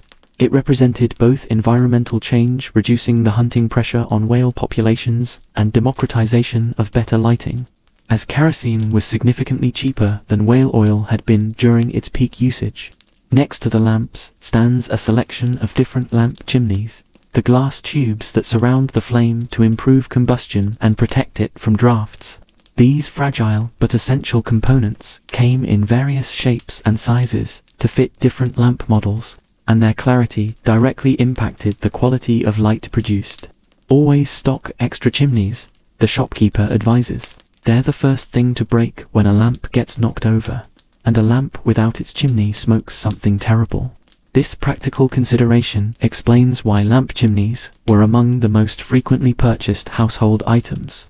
Their fragility ensuring regular replacement even in careful households.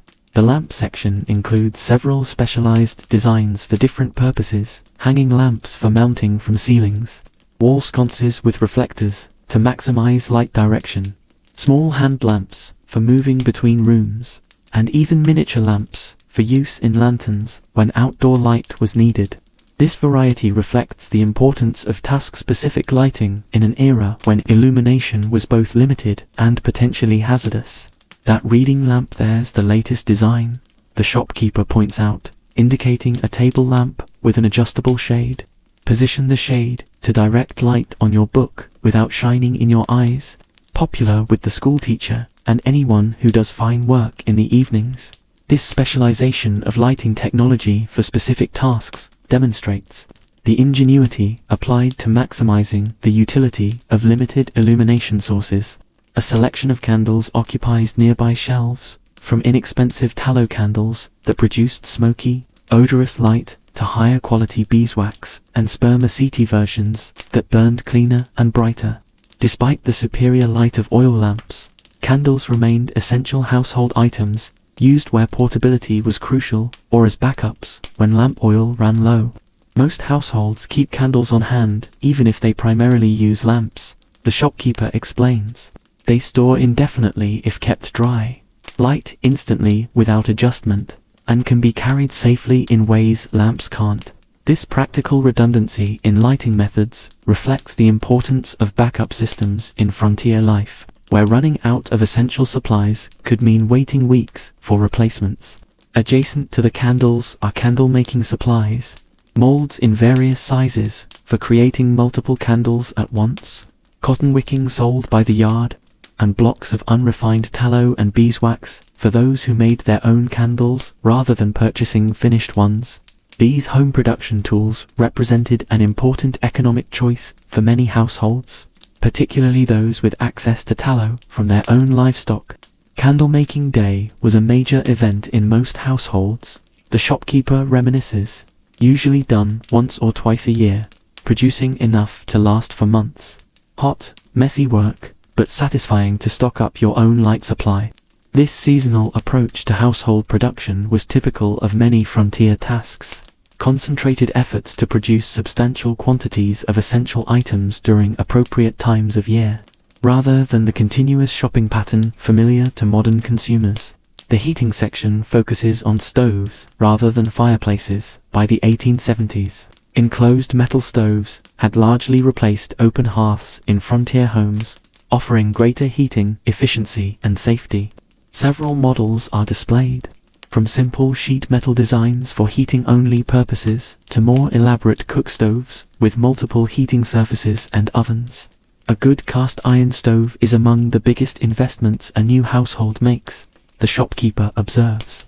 This model here costs nearly $40, but it'll heat your home and cook your meals for decades with proper care. This substantial cost, equivalent to several months' wages for an average worker, explains why stoves were often among the few items that pioneers transported west, despite their considerable weight and bulk. Historians note that the transition from open hearths to enclosed stoves represented one of the most significant domestic technology changes of the 19th century, dramatically improving both heating efficiency and cooking precision while reducing fire risks and wood consumption. The cast iron stove might be considered the frontier equivalent of modern HVAC systems and kitchen appliances combined, central technologies around which household activities revolved. The stove accessories include a variety of specialized tools, pokers for adjusting burning logs, lifters for removing stoveplate sections, ash buckets for cleaning, and damper controls for regulating airflow and temperature. These implements reflect the daily interaction with heating technology that consumed significant time and attention in every household. Proper stove management is an art, the shopkeeper comments. Knowing how to bank coals overnight so they're still warm in the morning, adjusting dampers for different cooking needs, maintaining even temperatures for baking, takes years to master completely. This expertise in stove operation represented an essential household skill set, typically passed from mother to daughter through practical demonstration rather than written instruction. The heating section also includes chimney and stovepipe components, metal pipes in various diameters, elbows and T-joints for creating appropriate pathways, and dampers for controlling draft. These seemingly mundane items were crucial for both safety and efficiency, as improper chimney installation was a leading cause of house fires. Had a family lose everything last winter to a chimney fire, the shopkeeper says soberly, saved nothing but what they were wearing. Community raised money to help them rebuild, but it was a hard lesson in proper stove installation. This anecdote highlights the potentially catastrophic consequences of heating technology failures in wooden structures, explaining why communities developed strong social support systems to address such disasters. What's notably absent from this lighting and heating section are any electric devices. Despite the fact that arc lighting was beginning to appear in urban areas by the 1870s, rural electrification remained decades away, leaving frontier communities dependent on combustion technologies with their inherent limitations and risks. Also missing are central heating systems, thermostatic controls, or any of the automatic regulation we take for granted in modern climate control. The contrast between these 19th century technologies and our contemporary experience is perhaps most stark in considering the labor involved in maintaining basic comfort.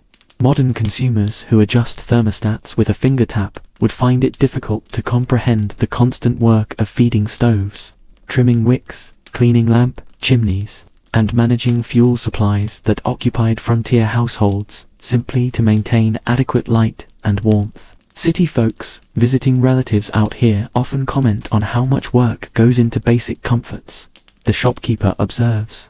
Lighting a lamp or keeping a stove going seems simple enough until you're responsible for doing it every day, in all conditions, without fail. There's a reason we say keeping the home, fires burning, means dedication. This perspective captures the fundamental reality of frontier household technology. Its effectiveness depended not just on the devices themselves, but on the consistent human attention and labor that kept them functioning. Moving through the store, you discover a section dedicated to what might have been the most critical frontier challenge after immediate survival: food preservation. In an era before refrigeration, keeping food edible through changing seasons and protecting the harvest against spoilage represented constant concerns that shaped both daily practices and long-term planning. Nothing wastes faster than fresh food, the shopkeeper observes. And out here, waste isn't just inconvenient, it can mean hunger before spring arrives. This pragmatic perspective reflects the seasonal rhythm of food availability on the frontier, where abundant harvests gave way to lean periods when fresh produce was unavailable and preserved stores became essential for survival. The most prominent feature of this section is a large barrel of salt, not the refined table salt familiar to modern consumers, but coarse preserving salt sold in bulk quantities. This crystalline substance represented perhaps the oldest and most fundamental food preservation technology, used for thousands of years to extend the edible life of meat, fish, and some vegetables. Most households buy preserving salt by the hundredweight, the shopkeeper explains, referring to 100-pound quantities. Fall butchering time sees the biggest sales. A single hog requires several pounds of salt to cure properly. This scale of salt use far exceeds modern consumption patterns, reflecting its critical role in food preservation rather than merely as a flavor enhancer. Historians have documented the enormous importance of salt in pre-refrigeration economies, noting that access to affordable salt was considered so essential that many governments historically controlled its production and distribution. By the 1870s, improved mining and transportation had made salt more affordable than in previous centuries, but it remained a significant household expense, particularly in interior regions far from coastal salt production. Next to the salt barrels stand wooden crates containing glass canning jars, one of the most transformative food preservation technologies of the 19th century. These thick glass containers with metal closure systems allowed households to preserve fruits, vegetables, and even meats in a safely sealed environment, revolutionizing year-round food availability. Mason jars changed everything when they came on the market, the shopkeeper notes, referring to the patented design introduced in 1858.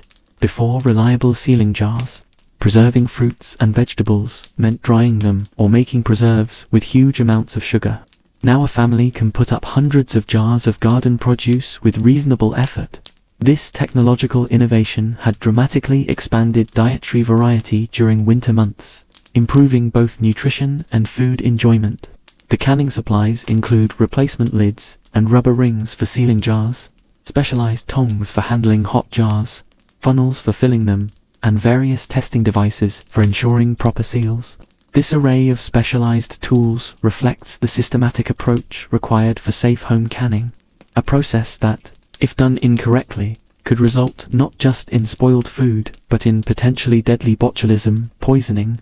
Had a new bride come in last summer, planning her first canning season, the shopkeeper recalls. Her mother had sent detailed instructions from back east about proper processing times and testing seals. Said nothing terrified her more than the thought of poisoning her husband with improperly canned vegetables. This anecdote highlights the serious responsibility home canners felt in safely preserving food, and the knowledge transfer between generations that ensured safe practices. The preservation section includes several specialized containers for particular food storage needs, stoneware crocks for fermenting vegetables into sauerkraut or pickles, earthenware butter crocks designed to create sealed environments through water-filled rims, and wooden firkins, small barrels with tight-fitting lids for storing salted meat or fish. Good stoneware's an investment, the shopkeeper advises. Tapping a large pickling crock. This 5-gallon crock costs nearly $1, but it'll last generations with proper care. Many families still use crocks their grandparents brought west in covered wagons. This longevity made quality preservation containers valuable household assets, often specifically mentioned in wills and passed down through families.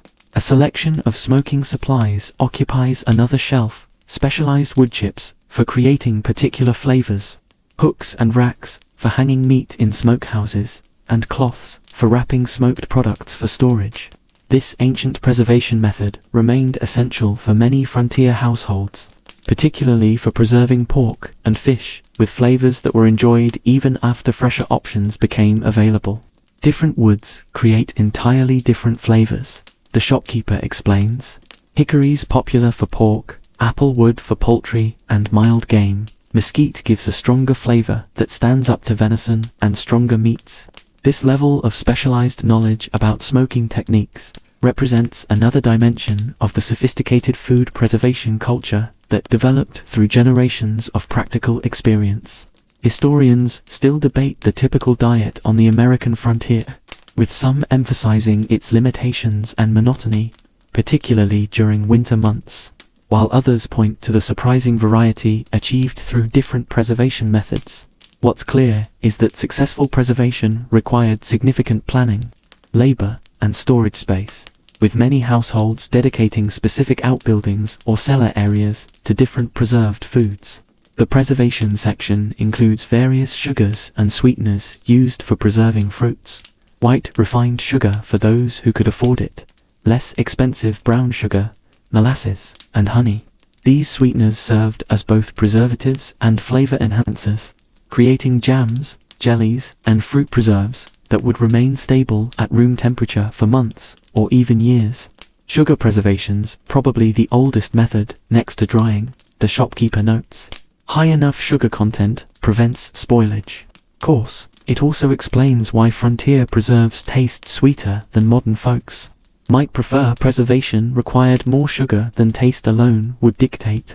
This practical consideration helps explain historical recipes that often call for sugar quantities that seem excessive by contemporary standards. A selection of drying equipment appears on another shelf, wooden racks with stretched cloth for drying fruits, metal screens for creating jerky from thin sliced meat, and specialized containers for storing dried foods in ways that prevented moisture reabsorption or insect infestation.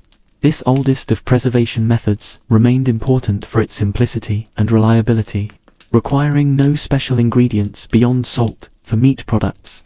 Apple drying's a social occasion in these parts, the shopkeeper mentions. Families gather for Applebee's each fall. Everyone helps peel and slice. The pieces are strung on cords to dry near the stove or in the sun.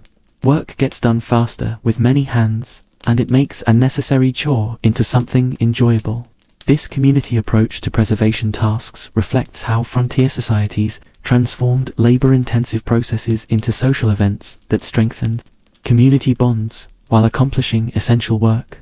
The store stocks specialized preserving spices that help prevent spoilage while enhancing flavor, whole cloves, allspice berries, cinnamon sticks, and mustard seeds for pickling, bay leaves and peppercorns for meat preservation, and various pickling mixtures combining multiple spices in convenient packages. These spices served dual purposes, both inhibiting microbial growth through their natural antimicrobial properties and making preserved foods more palatable.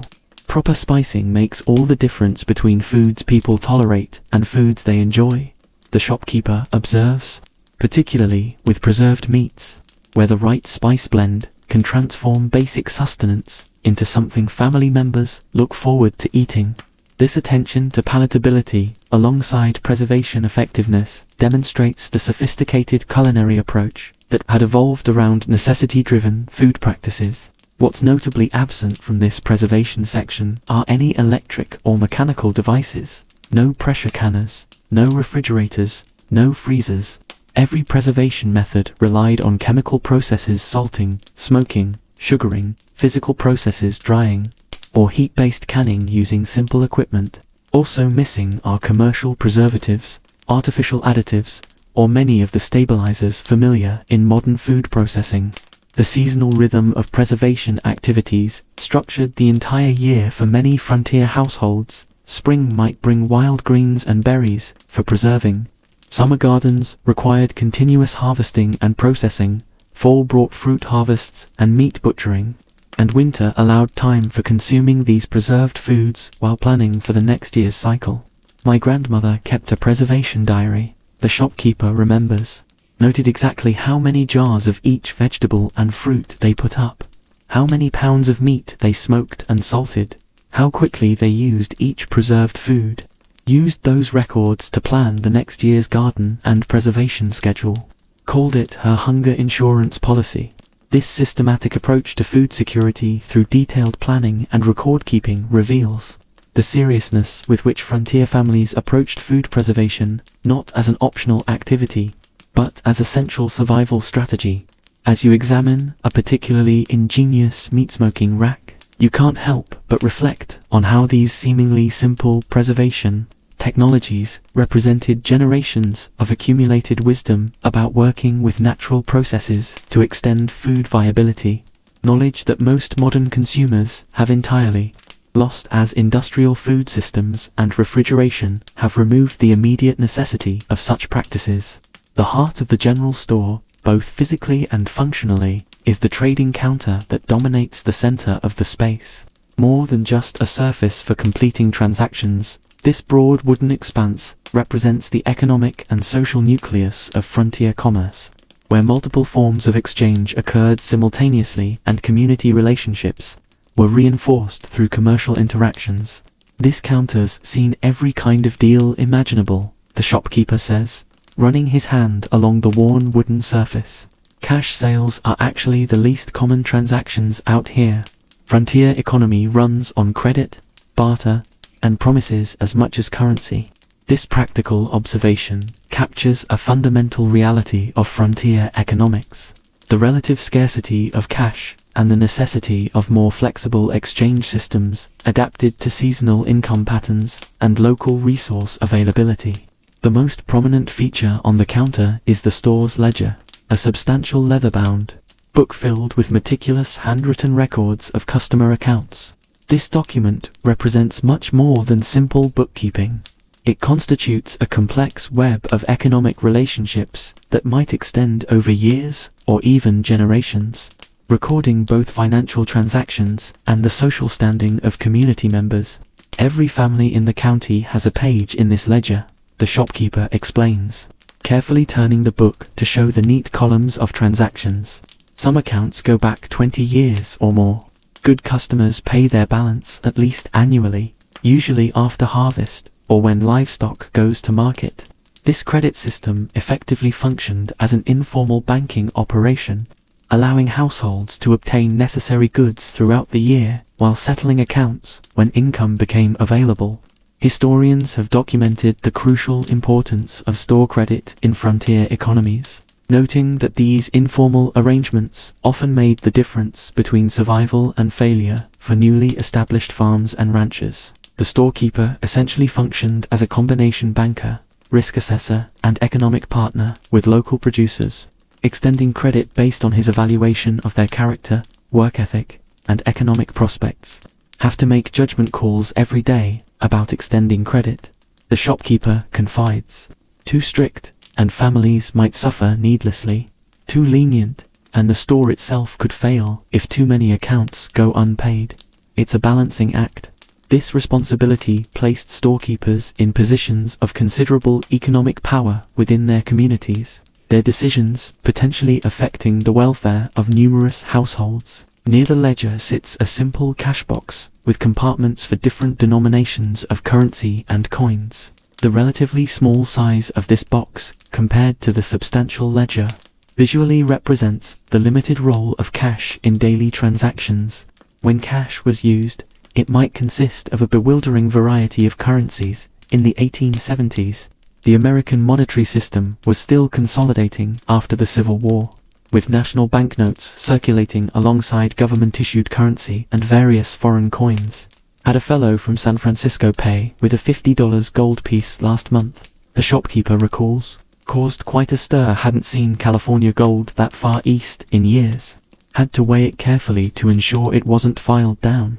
This anecdote highlights the material nature of much currency in the period, when gold and silver coins were valued for their metal content as much as their stated denominations. A small scale sits nearby for weighing both merchandise sold by weight and potentially for verifying the metal content of unfamiliar coins. This dual purpose reflects the practical approach to commerce in an era when currency standardization remained incomplete and merchants needed to protect themselves against clipped or counterfeit coins. Treasury Department sends out bulletins about counterfeit detection. The shopkeeper mentions pulling a worn pamphlet from beneath the counter.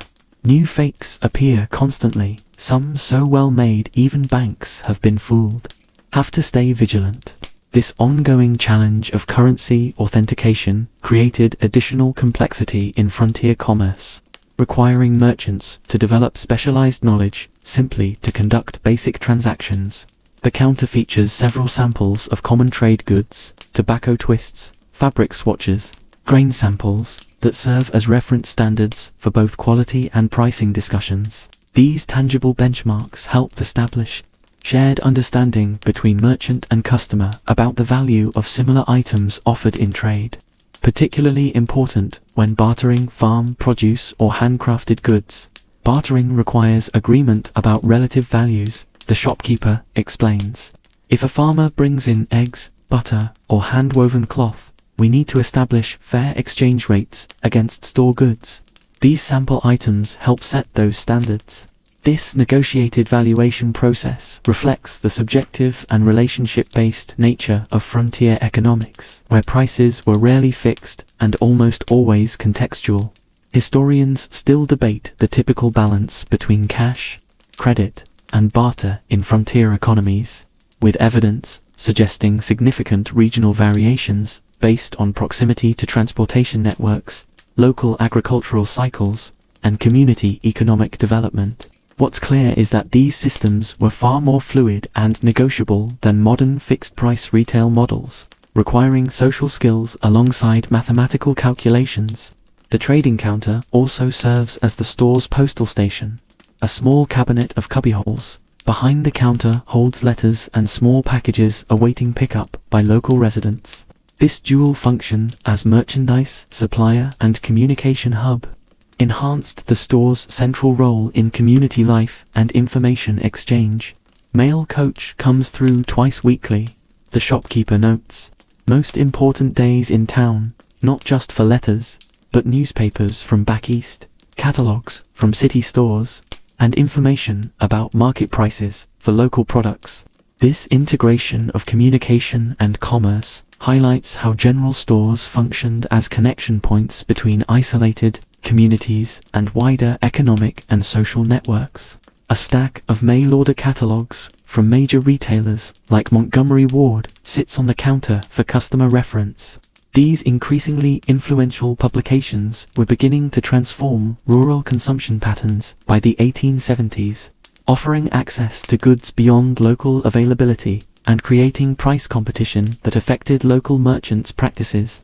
Some folks browse these catalogs for hours, the shopkeeper observes with mixed feelings. Can't blame them for wanting to see what's available in the wider world. Though it does create challenges for local merchants when people compare our prices to Chicago rates without considering freight costs and delivery times. This emerging tension between local and distant retail options foreshadowed the economic transformations that would eventually reshape rural America in the coming decades. The counter area includes a bulletin board covered with community notices, advertisements for livestock sales, announcements of church events, offers of services from local tradespeople, and occasional official notices from county government. This informal information exchange function further cemented the store's role as a community hub, where news spread and connections were made. More business happens around this counter than just what goes in the ledger, the shopkeeper comments. Fellow posting that he has a plow for sale might meet his buyer right here while they're both shopping.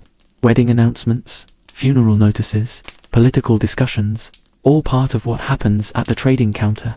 This social dimension of commerce reflects how economic transactions remained embedded within community relationships, rather than functioning as anonymous exchanges.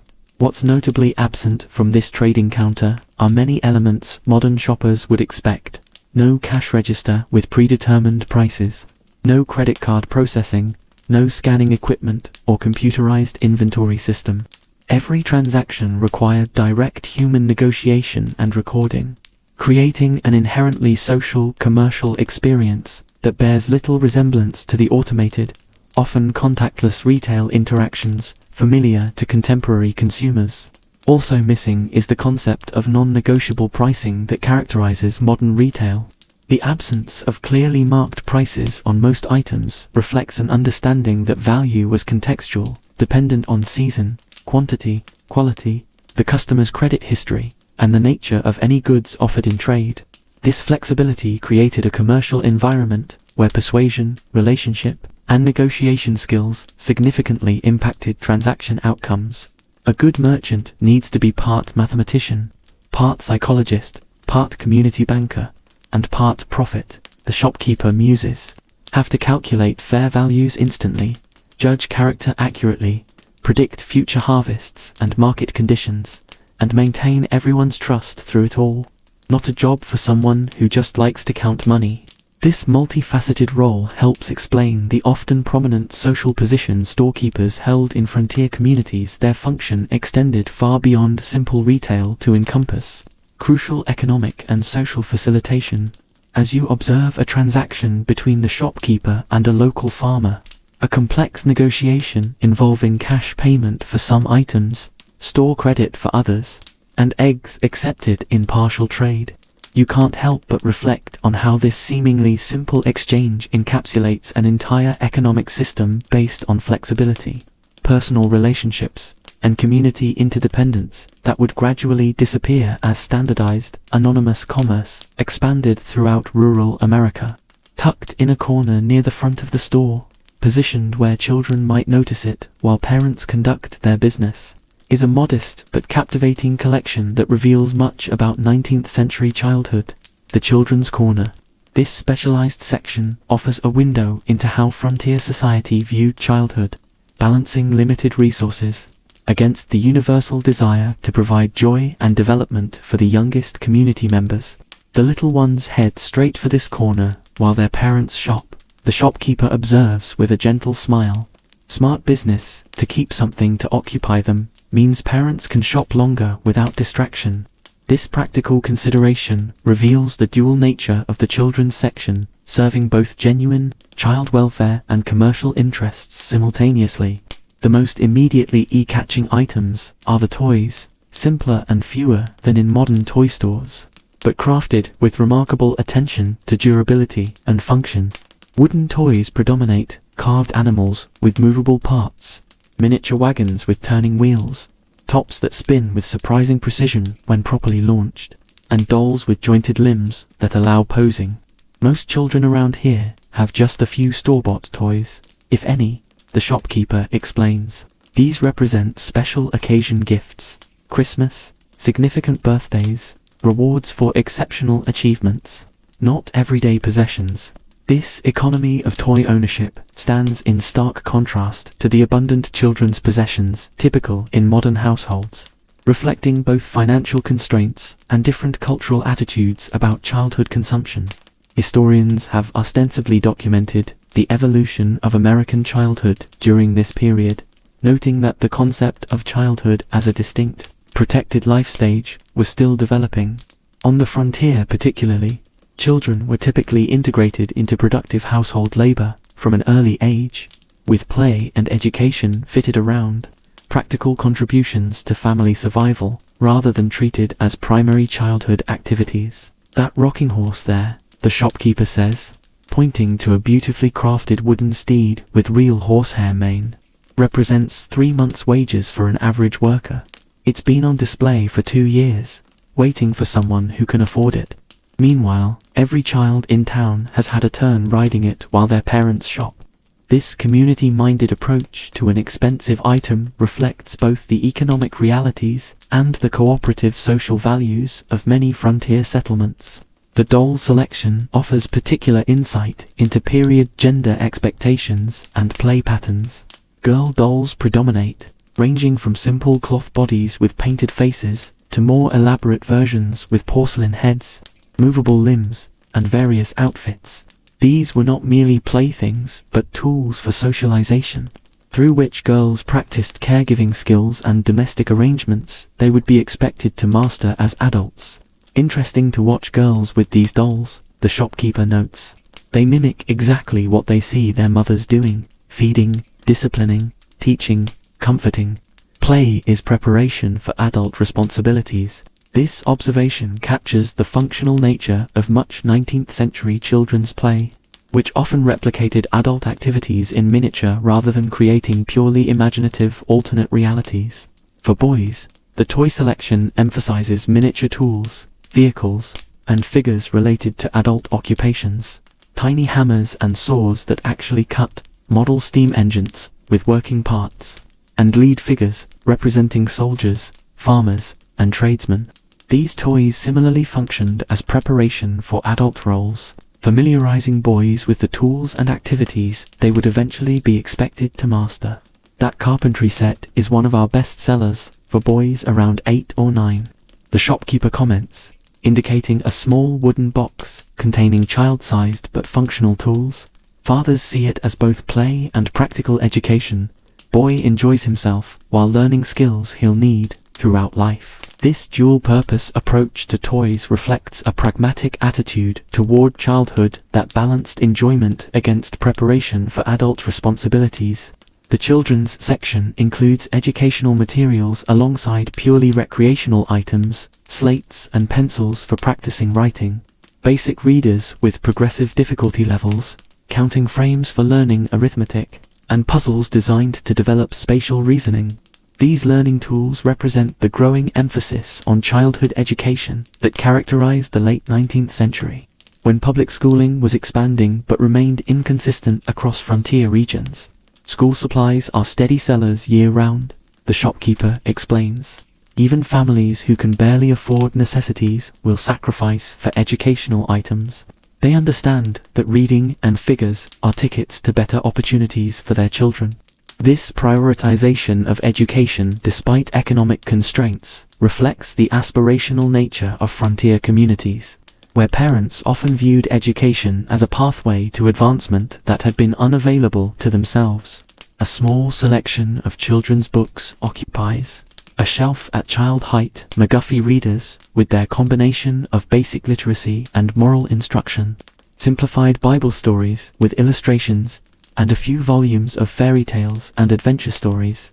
These books were typically designed to combine entertainment with character development, reflecting period beliefs about literature's role in moral formation. Most popular children's book last year was this one, the shopkeeper says, pulling out a colorfully illustrated volume. Stories about children who make moral choices and experience clear consequences, good behavior rewarded, misbehavior punished. Parents appreciate the reinforcement of the values they're trying to instill. This transparent moral messaging characterizes much 19th century children's literature, which rarely attempted to disguise its instructional intent behind pure entertainment. Historians still debate the actual reading practices of frontier children, with evidence suggesting significant variation based on parental attitudes, economic circumstances, and access to schooling. What's clear is that literacy was highly valued even in remote communities, with significant sacrifices often made to provide children with basic reading materials despite their expense relative to household incomes. A glass jar of candy sits prominently on a low shelf, containing individually wrapped pieces that could be purchased for a penny each. This affordable luxury represented one of the few indulgences specifically marketed to children as autonomous consumers, recognizing their small but real economic agency through pocket money or minor trading of their own. Penny candy serves as reward, bribe, comfort, and celebration, all in one, the shopkeeper observes with amusement. Amazing what behaviors a peppermint stick can encourage or discourage. Grandparents are the best customers. Can't resist treating their grandchildren, even when parents might object. This intergenerational dynamic around small indulgences remains remarkably consistent through time. reflecting the universal desire to provide special pleasures for children beyond mere necessities. The candy selection itself would seem surprisingly sophisticated to modern expectations. Alongside simple sugar candies were licorice in various forms, horehound drops that combined sweetness with herbal medicinal properties, barley sugar twists, and even early chocolate products for those who could afford them. These varied flavors reflected both European confectionery traditions transported to America and the increasing availability of imported ingredients like cocoa and tropical flavorings. What's notably absent from this children's section are many elements. Modern consumers would expect no electronic or battery-powered toys, no plastic in any form, no licensed character merchandise, and very little specialization by narrow age ranges.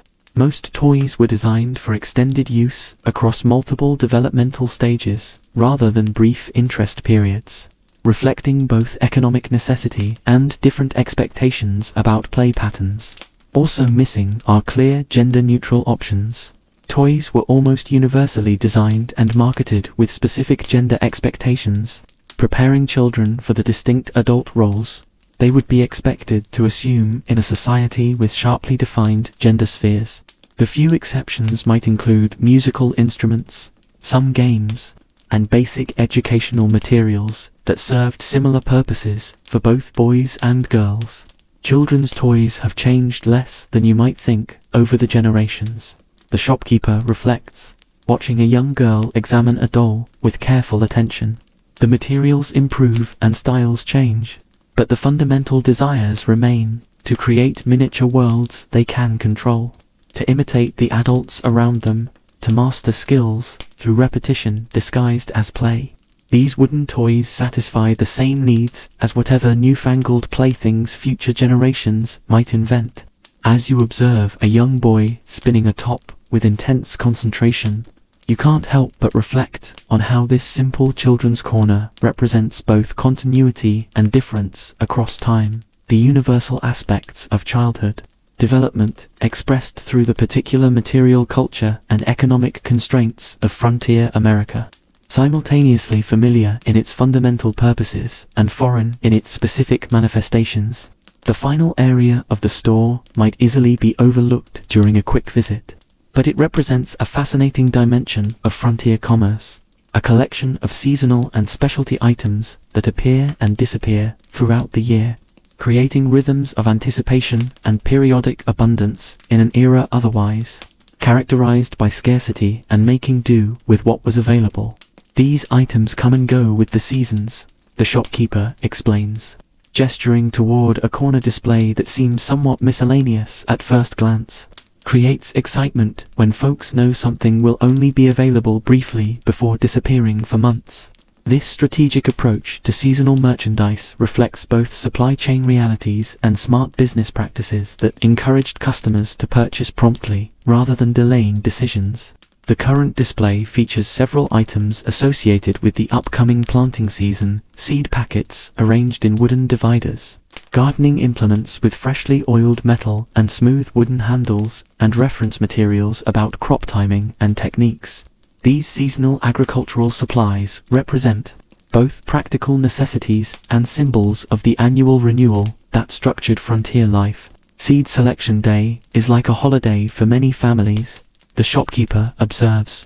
They'll spend hours debating varieties, comparing notes with neighbors about what grew well last year, planning every square foot of their gardens. It's not just shopping, it's their food security for the coming year. This serious approach to what modern consumers might consider casual gardening reflects the central importance of home food production in frontier economics, where store-bought provisions supplemented rather than replaced household agriculture. The seed selection itself would surprise modern gardeners with its diversity. Dozens of vegetable varieties adapted to different growing conditions, preservation methods, and taste preferences.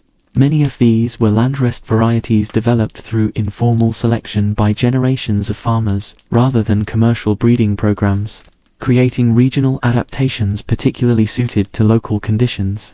These German Johnson tomatoes are popular with families from back east, the shopkeeper notes, pointing to a packet. while folks from southern states prefer the Cherokee Purple variety. Each group claims theirs has the best flavor and keeping qualities. This regional variation in seed preferences reflects the diverse cultural backgrounds of frontier settlers, who brought agricultural traditions from their origins and adapted them to new environments. Historians have documented the remarkable agrobiodiversity that characterized 19th century American agriculture before the standardization of commercial varieties. The average frontier garden might contain dozens of vegetable varieties now considered rare heirlooms or lost entirely, each with specific characteristics suited to particular uses, from fresh eating to various preservation methods. Adjacent to the seeds stands a rotating display of Almanac's annual publications combining astronomical information, weather predictions, planting advice, and general knowledge with entertainment and advertisements. These practical references functioned as both utilitarian guides and reading material in households where books were limited. The Farmer's Almanac sells out every January, the shopkeeper says. People rely on its planting tables and weather forecasts, though they debate how accurate they really are.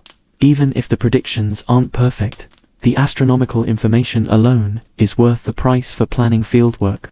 This practical application of basic astronomical knowledge connected frontier households to natural cycles in ways most modern consumers have largely abandoned. Their lives no longer structured around solar and lunar patterns. The seasonal display includes holiday-specific merchandise that appears briefly during relevant periods, patriotic items before Independence Day, special baking ingredients before Christmas, romantic tokens before Valentine's Day, and morning supplies that might be needed year-round but received particular attention around All Souls' Day and memorial observances. Just packed away the Valentine merchandise, the shopkeeper mentions. Sold the last fancy paper card the day before the holiday. Young fellow rushed in, looking quite desperate. Paid double the usual price, without complaint. This anecdote captures both the premium pricing typical for seasonal items and the emotional significance attached to these cultural observances, even in frontier settings, where practical concerns might seem to overshadow sentimentality. One section of specialty merchandise caters to life transitions, birth announcements, and christening gifts, wedding necessities, from rings to cake toppers, and funerary items including black armbands, memorial cards, and specialized stationery for condolence letters.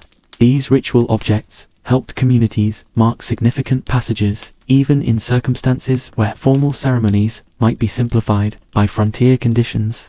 Keep a selection of wedding bands in stock year-round, the shopkeeper explains, opening a small velvet-lined box containing simple gold rings. Never know when someone will need one on short notice.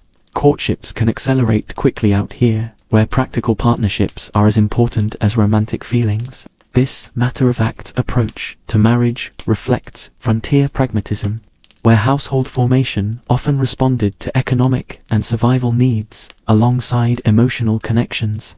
Historians have documented how frontier conditions often modified but rarely eliminated traditional life passage rituals, with communities adapting ceremonial practices to available resources while maintaining their essential symbolic functions.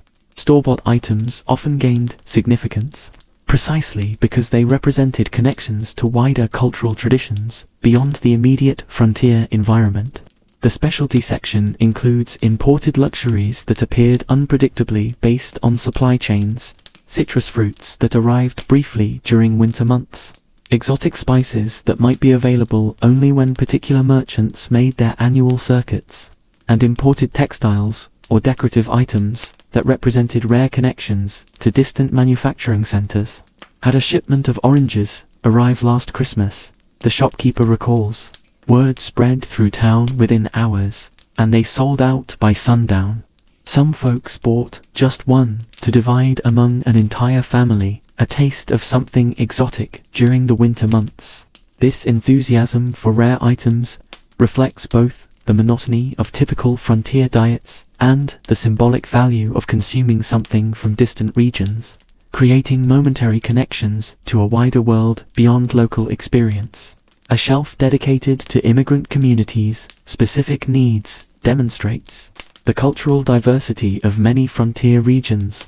Items like specialized cooking implements for German households, particular tea varieties favored by English settlers, religious items for Catholic families, and food ingredients essential to maintaining culinary traditions from various European origins.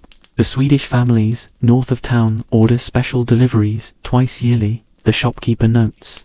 Particular types of salt fish, spices for their traditional holiday breads, specific tools that aren't common here but essential for their woodworking traditions. Maintaining those connections to their heritage matters deeply.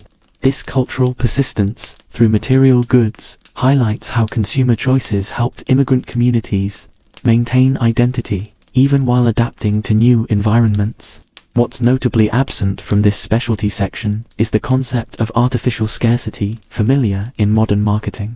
Items appeared and disappeared based on genuine seasonal availability and transportation limitations rather than manufactured urgency.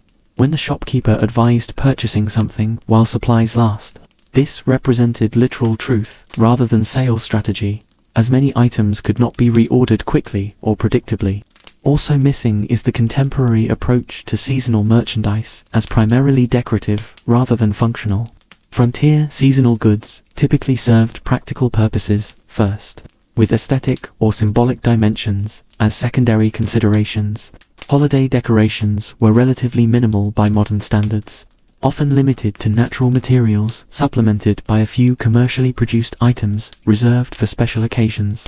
The final specialty category is perhaps the most poignant: luxury items that required special ordering, appearing in catalogs but rarely stocked in the actual store due to their expense relative to local purchasing power. These aspirational goods, fine furniture, musical instruments, sophisticated tools, or decorative housewares, existed primarily as images and descriptions, objects of desire rather than actual possession for most customers. Keep this catalog of finer merchandise for special orders, the shopkeeper explains, showing a dogged volume of illustrations. Most items are beyond what local folks can afford, but occasionally someone saves for years to purchase something special: a proper sewing machine, a good clock, a set of matching dishes, instead of accumulated odd pieces. Those deliveries become community events when they arrive. This pattern of saving toward significant purchases reveals how consumer aspirations existed even in frontier economies, with particular objects symbolizing achievement and stability. As the day's light begins to fade and the shopkeeper lights the first oil lamps to illuminate the store's interior, you realize you've completed your journey through this microcosm of frontier material culture, a comprehensive collection of the objects that supported, facilitated, and occasionally beautified life in 1870s America. The gentle glow of the lamps creates pools of warm light throughout the store, transforming the merchandise from practical objects to something almost magical in the soft illumination. The scent of kerosene mingles with the store's complex aroma of coffee, leather, spices, and wood. The day's final customers complete their transactions and head homeward, some carrying lanterns to light their way along darkening roads. Tomorrow these shelves will support another day of commerce, community interaction, and the countless small exchanges that connect individual needs to global production networks. The humble general store, seemingly simple at first glance, reveals itself as a sophisticated nexus of economic, social, and cultural forces, simultaneously responding to and shaping the community it serves as America continues its complex journey from frontier to industrial nation. As the shopkeeper begins the evening ritual of closing, you find yourself lingering, reluctant to leave this world you've explored throughout the day. He moves methodically through the store, adjusting items on shelves, covering perishable goods, and tallying the day's transactions in his ledger with careful penmanship. The scratching of his pen on paper joins the ticking of the wall clock in a soothing rhythm. Always something satisfying about putting things in order at day's end, he comments softly, sensing your contemplative mood. Everything in its place, accounts balanced, ready to begin again tomorrow. Outside, The street has quieted. Lamps glow in distant windows as families gather for evening meals. The horizon holds the last fading light of day, stars appearing one by one in the deepening blue above. From somewhere down the street comes the gentle notes of a piano, perhaps a student practicing or a family gathering for an evening of music. The shopkeeper extinguishes all but one lamp and moves toward the door, keys jangling softly in his hand. "Time to head home," he suggests, his voice lowered to match the hushed quality of evening. "Store will be here tomorrow, same as it's been for 20 years, same as it likely will be for 20 more." As you step onto the porch, the cool evening air carries scents of wood smoke and cooking from nearby homes. A dog barks in the distance, answered by another closer by. The community settles into the peaceful rhythms of night, the busy commerce of day complete. You take one last look at the general store, this remarkable collection of ordinary things that made life possible in extraordinary circumstances, before turning toward your own destination, carrying with you a deeper understanding of the material foundations that supported a world now faded into history.